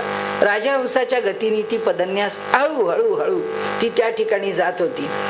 तिला पाहून त्या युद्धाला आलेले जे सगळे वीर आहेत, त्यांनी मोठी कीर्ती मिळवलेले मोठे शूर, लढवय्ये, अनुभवी असे वीर जेव्हा तिला पाहिलं, तिच्याकडे बघितल्यानंतर त्यांना काही भान राहिलं नाही. त्यांच्या सगळ्यांच्या ठिकाणी ते विभल होऊन गेले, मोहित झाले. ते ज्या आसनांवर बसले होते, हत्तीवरून खाली पडले, घोड्यावरून खाली पडले. कुणालाच आपल्या स्थानाचंही त्या ठिकाणी भान उरलं नाही म्हणाले. आणि प्रदक्षिणे करता त्या देवीला प्रदक्षिणा घालायची याचं निमित्त करून रुक्मिणी चालते आहे. पुढे आली. तिचे अतिशय सुंदर असे कुरळे केस आहेत. त्या कुरळ्या केसांची तिच्या चेहऱ्याच्या भोवती महिरप आहे. ते सगळे केस ती खाली वाकून चालली आहे. त्यामुळे ते सगळे समोर आलेले आहेत. आजकाल आपल्याला काही अवघड नाही आहे लक्षात घ्यायला. तर म्हणाले त्या रुक्मिणीनी आपल्याला बघायचंय समोर की भगवान श्रीकृष्ण आलेत का. म्हणून तिने सर्व कार्यक्रम योग्य पार पडलाय. कृष्ण कुठेतरी असतील. आपण आपल्या चेहऱ्यावरती भय ठेवायचं काही कारण नाही. म्हणून तिने आपला चेहरा अगदी मंद हास्य तिच्या मुखावर आहे. आणि तिचं चित्त आता ठिकाणावर नाहीये, कारण ती पहिल्यांदा भगवंताला पाहणार आहे. आणि म्हणून म्हणाले तिला पाहताना हे शस्त्रास्त्र गळून पडलेले, हे स्वतःचे रथ हत्ती यांचं भान नसलेले, घोड्यावरून पडलेले लोक, आपण पडलो हे सुद्धा त्यांना कळलं नाही. रुक्मिणी पाहते आहे त्यांच्याकडे आणि म्हणाले ती रुक्मिणी भगवान श्रीकृष्णाच्या प्राप्तीची इच्छा करत तिची पावलं वर्णन केलं की कमळाच्या कळीसारखी तिची पावलं आहेत म्हणाले. त्या पावलाने हळूहळू पावलं टाकत पुढे येते. तिने डाव्या हाताच्या बोटाने आपले केस सगळे मागे केले आणि मागे करून तिने पाहिलं की कुठे कृष्ण आहे. त्या सर्व राजांच्याकडे तिने पाहिलं. त्याबरोबर ते राजे तर सगळे हैराण होऊन गेले. म्हणाले आता काय. आणि तिला फक्त भगवान श्रीकृष्णांचं दर्शन घ्यायचं होतं. तिने भगवान श्रीकृष्णांचं दर्शन घेतलं आणि ती शांत झाली, निवांत झाली, अगदी निर्धास्त झाली. रथावर चढण्याकरता पूर्णपणे तयारी असणारी ही रुक्मिणी जेव्हा भगवंतांनी पाहिली, त्यावेळी भगवंतांनी राजकन्येला आपल्या जवळ ओढलं. त्यांनी तिला रथावर घेतलं आणि सगळे शत्रू पाहत असतानाच गरुड चिन्ह असलेल्या रथातून तिला बसवून त्या राजांचा पराभव करून भगवंत त्या ठिकाणाहून निघाले. कृष्ण कृष्ण जय कृष्ण कृष्ण जय.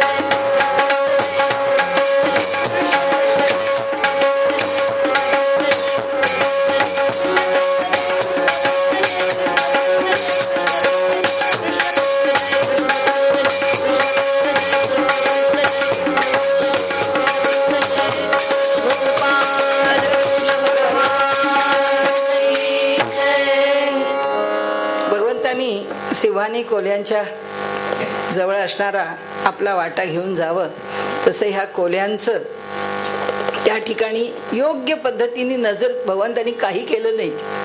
कुणाचीही पापणी लवते न लवते तेवढ्या काळामध्ये तो रथ आला कसा, त्या रथावरती रुक्मिणीला ओढून घेतलं कसं, ती रुक्मिणी बसली कशी आणि भगवंताचा रथ वेगाने निघून गेला कसा, हे कळायच्या आत आधी हे बेभान झालेले राजे ते सावध होईपर्यंत कुठच्या कुठे ही मंडळी निघून गेलेली होती.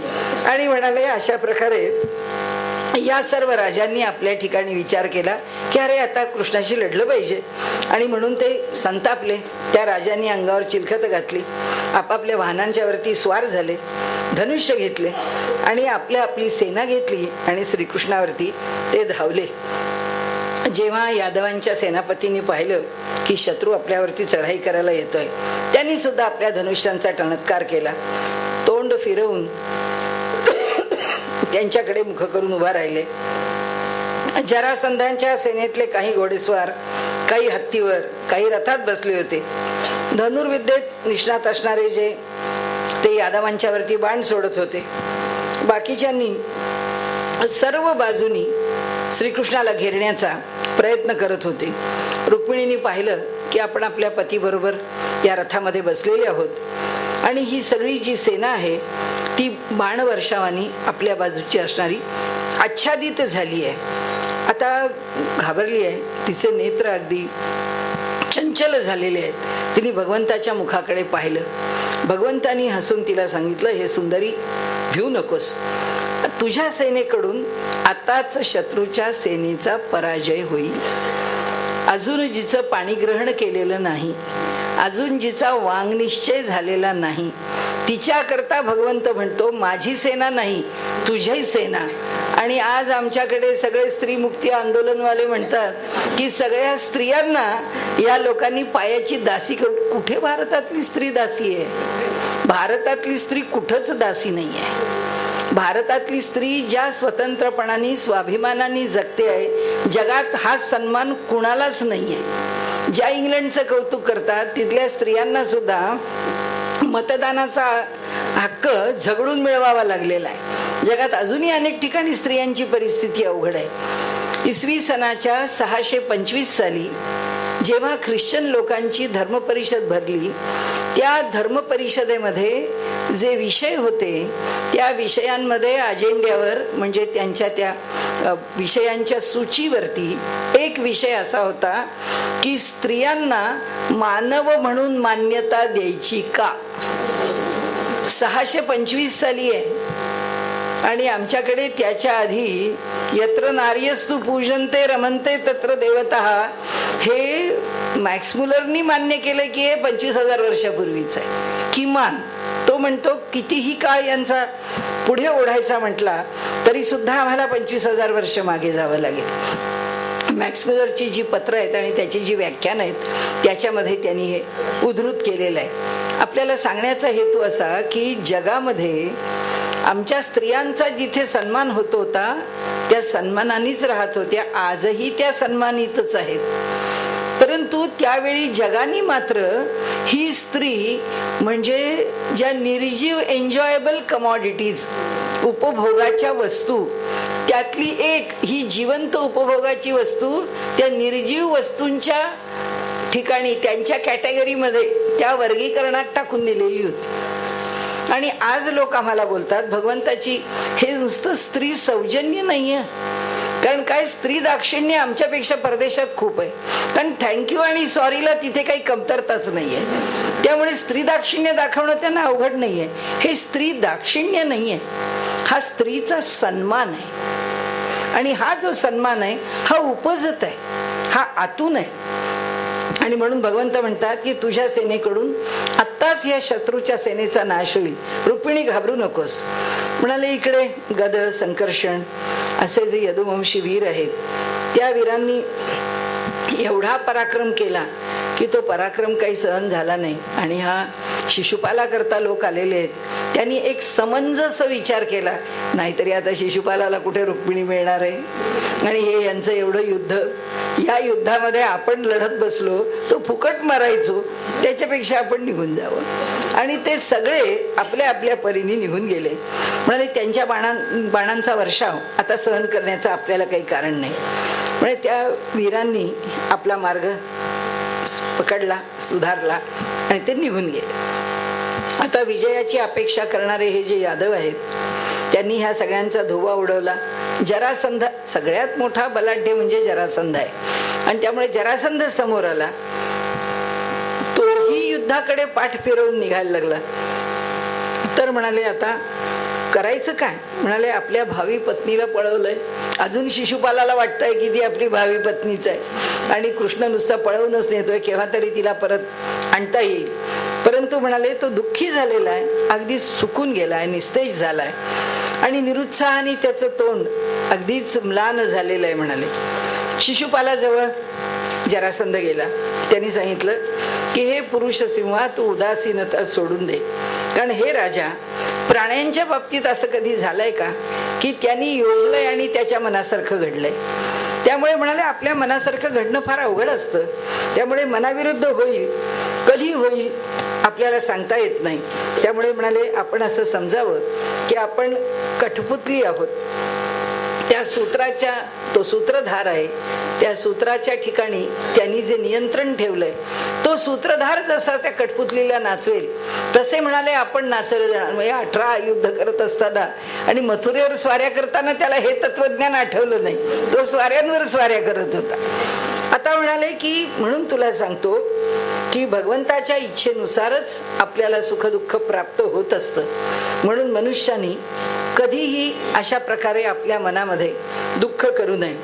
तुला मी सांगतो म्हणाले माझ्या बाबतीमध्ये माझं 23 अक्षौहिणी सैन्य घेऊन मी मथुरेवरती अनेक वेळा हल्ला केला. 17 वेळा हल्ला केला आणि 17ही वेळा मी पराजित झालो. पण 17 वेळा पराजित झालो म्हणून मी काही दुःख नाही केलं. म्हणाले फक्त एकदा 18व्या वेळी मी जिंकलो, ते सुद्धा श्रीकृष्ण तिथून निघून गेला म्हणून मी कधी शोक केला नाही. म्हणाले आणि मी आनंदित पण होत नाही म्हणाले की मी 18व्या वेळी जिंकलो म्हणून. कारण म्हणाले मला एवढं माहितीये की प्रारब्धानुसारच आपल्याला काल नाचवत असतो. आता म्हणाले आपण सगळे वीर सेनापती आहोत, आपल्याकडे किती सैन्य आहे आणि श्रीकृष्णाकडे किती सैन्य, काहीच नाही. असं असून सुद्धा त्यांनी आमच्यावरती विजय मिळवला आहे. आता याचा अर्थ असा आहे की काल त्याला अनुकूल आहे, काल आम्हाला प्रतिकूल आहे. जेव्हा काल आम्हाला अनुकूल होईल तेव्हा आम्ही जिंकू, तेव्हा तो हरेल. त्यामुळे आज आता काळजी करायचं काही म्हणाले कारण नाही. अशा प्रकारे त्यांनी शिशुपालाला समजावलं. तेव्हा तो म्हणाला ठीक आहे बाबा, आता काय करू, माझे सगळे मित्रच परत जायला लागले, मी आता कोणाच्या जीवावरती लढू. त्यामुळे आपल्या अनुयायांच्या सहित तो पण आपल्या राजधानीला परत गेला. पण रुक्मीला आवडलं नाही. रुक्मी संतापला आणि रुक्मीला असं वाटलं की श्रीकृष्णाने बळजबरीने माझ्या भगिनीशी विवाह केलेला आहे. नंद नंदना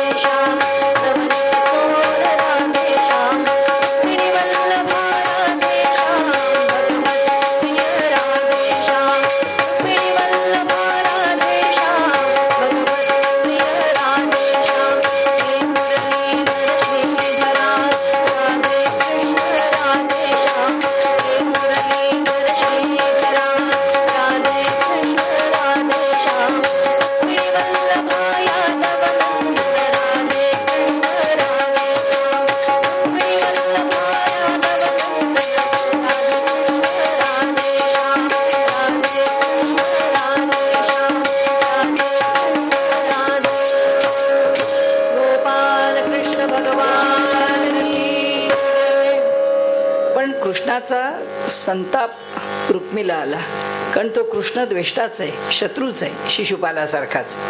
म्हणाले आता त्याला हा विवाह काही राक्षस विवाह सहन झाला नाही. त्यामुळे बलवान रुक्मिणीने आपल्या ठिकाणी एक अक्षौहिणी सैन्य घेतलं, श्रीकृष्णाचा पाठलाग केला. आता हा महाबाहू रुक्मी हा संतापाने नुसता खवळलेला होता.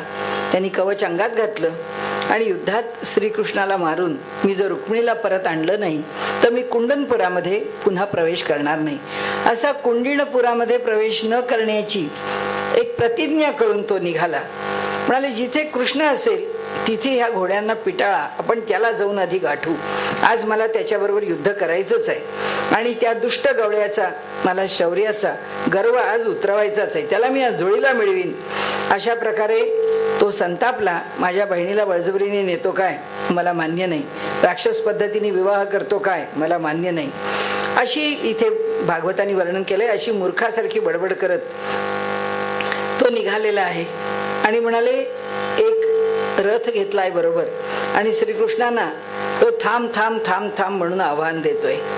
आता कृष्णाच्या जवळ आला, त्यांनी श्रीकृष्णाला 3 बाण मारले यदुकुल कलंका म्हणाले, थांब, तू कावळ्याने हवीरद्रव्य पळवावं तसा माझ्या मित्राचा जो भाग आहे तो पळवून घेऊन गेलास म्हणाले माझ्या भगिनीला.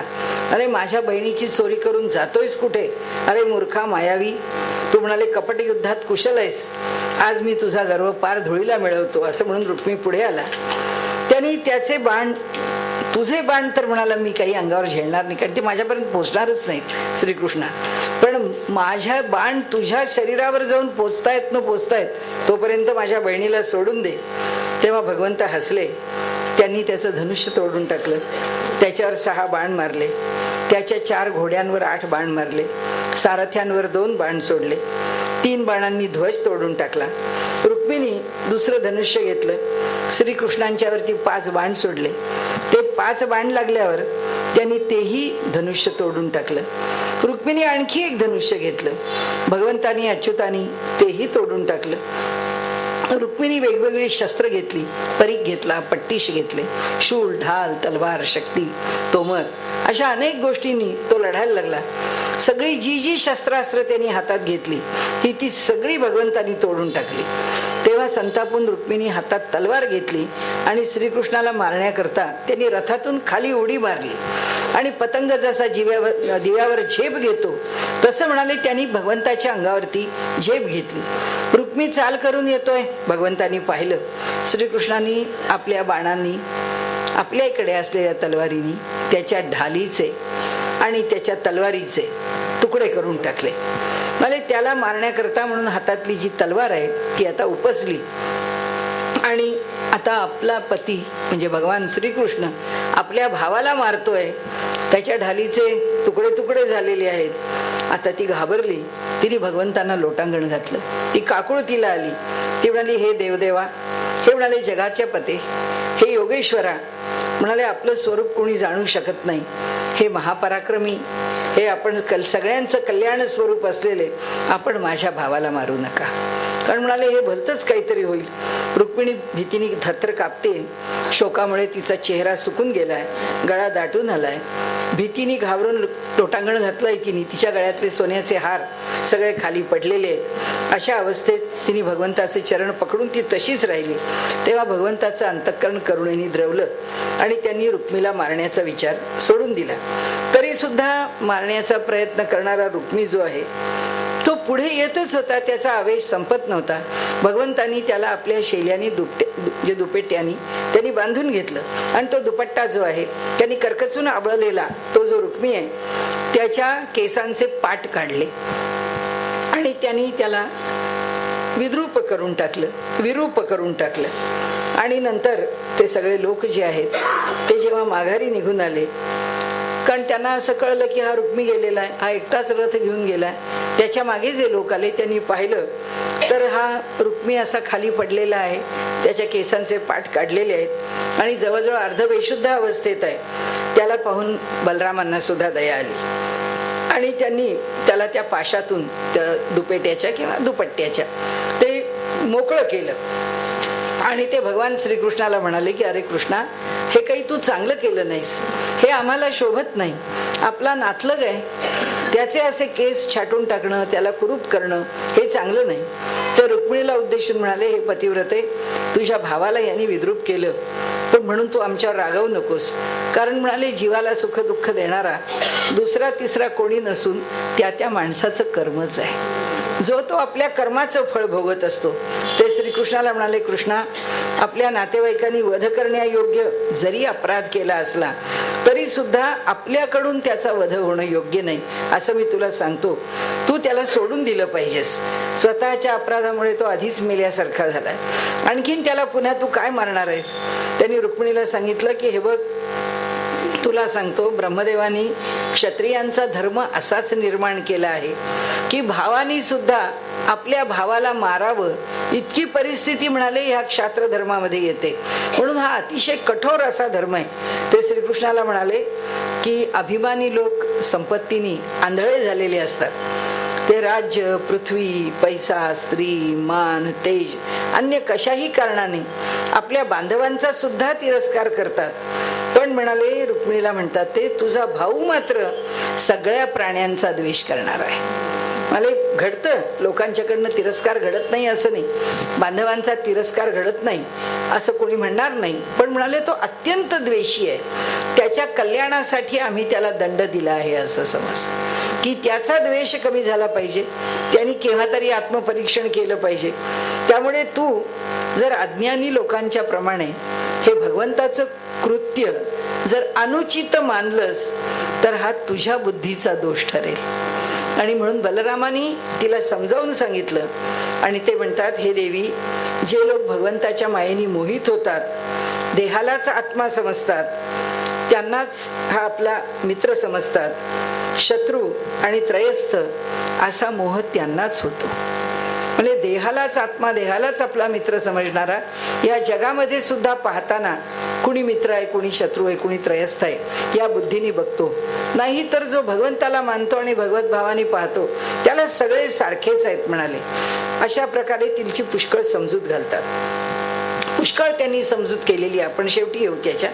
ते म्हणतात की हे सुहास्य वदने, अज्ञानामुळे होणारा जो शोक आहे त्या शोकाचा त्याग कर. तुझं स्मित मधुर आहे, तुझ्या ठिकाणी सगळं सौंदर्य आहे, तू त्रैलोक्याला प्रसन्न करणारी आहेस आणि त्यामुळे तू खऱ्या अर्थाने सुहास्य वदन आहेस. तू दुःखी होऊ नकोस. आणि म्हणून म्हणाले ह्या शोकाचा त्याग कर. हा शोक मनुष्याच्या अंतःकरणाला म्हणाले उदास करणार आहे, मोहित करणार आहे. तुझं अंतःकरण तो सुद्धा चंचल करून टाकल्याशिवाय राहणार नाही. म्हणून तू तत्वज्ञानाचा योग्य विचार करून त्याला पूर्णपणे सोडून दे आणि तू आपल्या स्वरूपामध्ये स्थिर हो. असं म्हटल्यानंतर बलरामांनी अशी समजूत घातली. तेव्हा रुक्मिणींनी मनातली कटुता काढून टाकली. विवेक बुद्धीने आपलं समाधान, हे मोठेपण आहे. म्हणजे जी संस्कृती आहे ना किंवा जी सभ्यता आहे ना, ती सभ्यता ही आहे की आपलं चुकतं आहे हे कुणी आपल्याला सांगितल्यानंतर ते मनापासून मान्य करून सोडून दे, की मनातून ते शत्रुत्व काढून टाकणं आणि समोरच्याचा स्वीकार करणं. आज अशी परिस्थिती आहे की सगळ्यांना फक्त इगो प्रॉब्लेम आहे. आपल्याला सगळ्यांना चालतच नाही दुसरा कुणी काही सांगतो. जे माझं आहे तेच, मी म्हणतो तेच, मला पटतं तेच. आणि त्यामुळे असं होतं की मनाचं जे एक खुलेपण आहे, मनाचं जे एक उमदेपण आहे ते आम्ही घालवून बसतो आणि मनाच्या ठिकाणी आम्ही एक संकुचित भाव धारण करतो आणि कारण नसताना आपण आपल्या ठिकाणी खुजे होतो, लहान होतो. या रुक्मिणीचं हे वागणं पाहिलं. म्हणाले आता फार प्रसन्न झाले बलराम. म्हणाले तिला मी समजावलं, लहान मुलीसारखं समजावतो आहे मी आणि ती माझं सगळं मान्य करते आहे आणि याच्यात मोठा गोडवा आहे, लाघव आहे. आणि म्हणून त्यांनी ते निघाले. बलराम बाजूला गेले. आता इकडे रुक्मिणी काय केलं, त्यांनी म्हणाले आपल्याला भोजकट नावाची एक मोठी नगरी तिथेच वसवली. मागे गेलाच नाही तो. त्यांनी अगोदरच प्रतिज्ञा केली होती की या कृष्णाला मारल्याशिवाय मी येणार नाही आणि त्यामुळे म्हणाले रागारागाने तो तिथेच राहायला लागला. अजून सुद्धा त्या भागामध्ये लोक केसांचे पाटच काढतात. अजूनही ती परंपरा चालू आहे. भगवान श्रीकृष्णांनी सर्व राजांना जिंकलं, रुक्मिणीला द्वारकेमध्ये आणलं आणि विधीपूर्वक तिचं पाणीग्रहण केलं. द्वारकेतल्या लोकांना श्रीकृष्णाबद्दल प्रेम होतच होतं, पण म्हणाले आता अशा प्रकारे भगवंताचा विवाह संपन्न होतोय. सगळी द्वारका आनंदित झाली. द्वारकेमध्ये त्या विवाहाचा सोहळा मोठ्या दिमाखानी पार पडला कारण इतकी श्रीमंती आहे त्या द्वारकेला. भगवंतांनी इतकं सजवलेलं आहे आणि त्या द्वारकेमध्ये इतक्या आश्चर्यकारक गोष्टी भगवंताकरता एकत्र झालेल्या आहेत की द्वारका हे वैभव होत. त्या वैभवाला आणखीन सोने पे सुहागा म्हणावं तसं की त्याला आणखीन विशेष रूपाने झळाळी, तेज, आनंद आणि त्याच्यामध्ये उत्साह असा वर्धित झाला होता. म्हणाले त्या उत्सवामध्ये सगळे लोक इकडे तिकडे धावाधाव करत होते. सर्व वंशीय लोक होते, कुरु होते, सृजय होते, कैकय होते, म्हणजे वैदर्भीय होते, यदू होते, कुंती वंशाचे लोक होते. सगळे एकमेकांच्या बरोबर आनंद उत्सव साजरा करत होते. आणि म्हणाले हा रुक्मिणीपती, हा भगवान श्रीकृष्ण म्हणजे साक्षात लक्ष्मीचा पती आहे. साक्षात इथे पुरुष प्रकृतीचा विवाह आहे. इथे साक्षात भगवंताचं जे अभिन्न रूप आहे की पुरुष प्रकृती कसे आहेत, ज्ञानेश्वर माऊलींनी जे वर्णन केलेलं आहे, अंगे अंगा गिळती आणि पुरुष प्रकृतीपासून अलग राहूच शकत नाही. कधी पुरुषाचं प्राकट्य आहे तर कधी प्रकृतीचं प्राकट्य आहे. कधी पुरुष कुणाकरता प्रकट आहे, संतांकरता प्रकट आहे. पुरुष सज्जनांच्या ठिकाणी अधिक बलवान आहे, तर म्हणाले प्रकृती ही दुर्जनांच्या करता अधिक बलवान आहे. कारण केवळ तो मटेरियलिस्टिक आहे, केवळ तो भोगवादी आहे, तो उपभोक्तावादी आहे. पण जो चैतन्याच्या बाजूनी पुढे जायला लागतो तो प्रकृतीचं महत्व त्याला कमी वाटायला लागतं. आणि जो जो प्रकृतीच्या मोहात तो अडकतो तो त्याला त्या पुरुषाचं महात्म्य कळत नाही. आणि त्यामुळे हे जे अभिन्न आहेत पुरुष आणि प्रकृती, त्यांची ही सगळी जी रूपं आहेत ही पुन्हा भगवंताचीच लीला आहे. भगवंतांनी रुक्मिणी मातेशी विवाह करावा.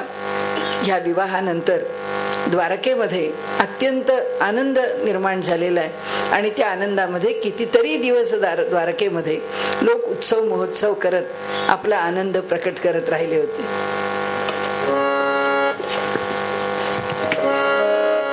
कृष्ण गोविंद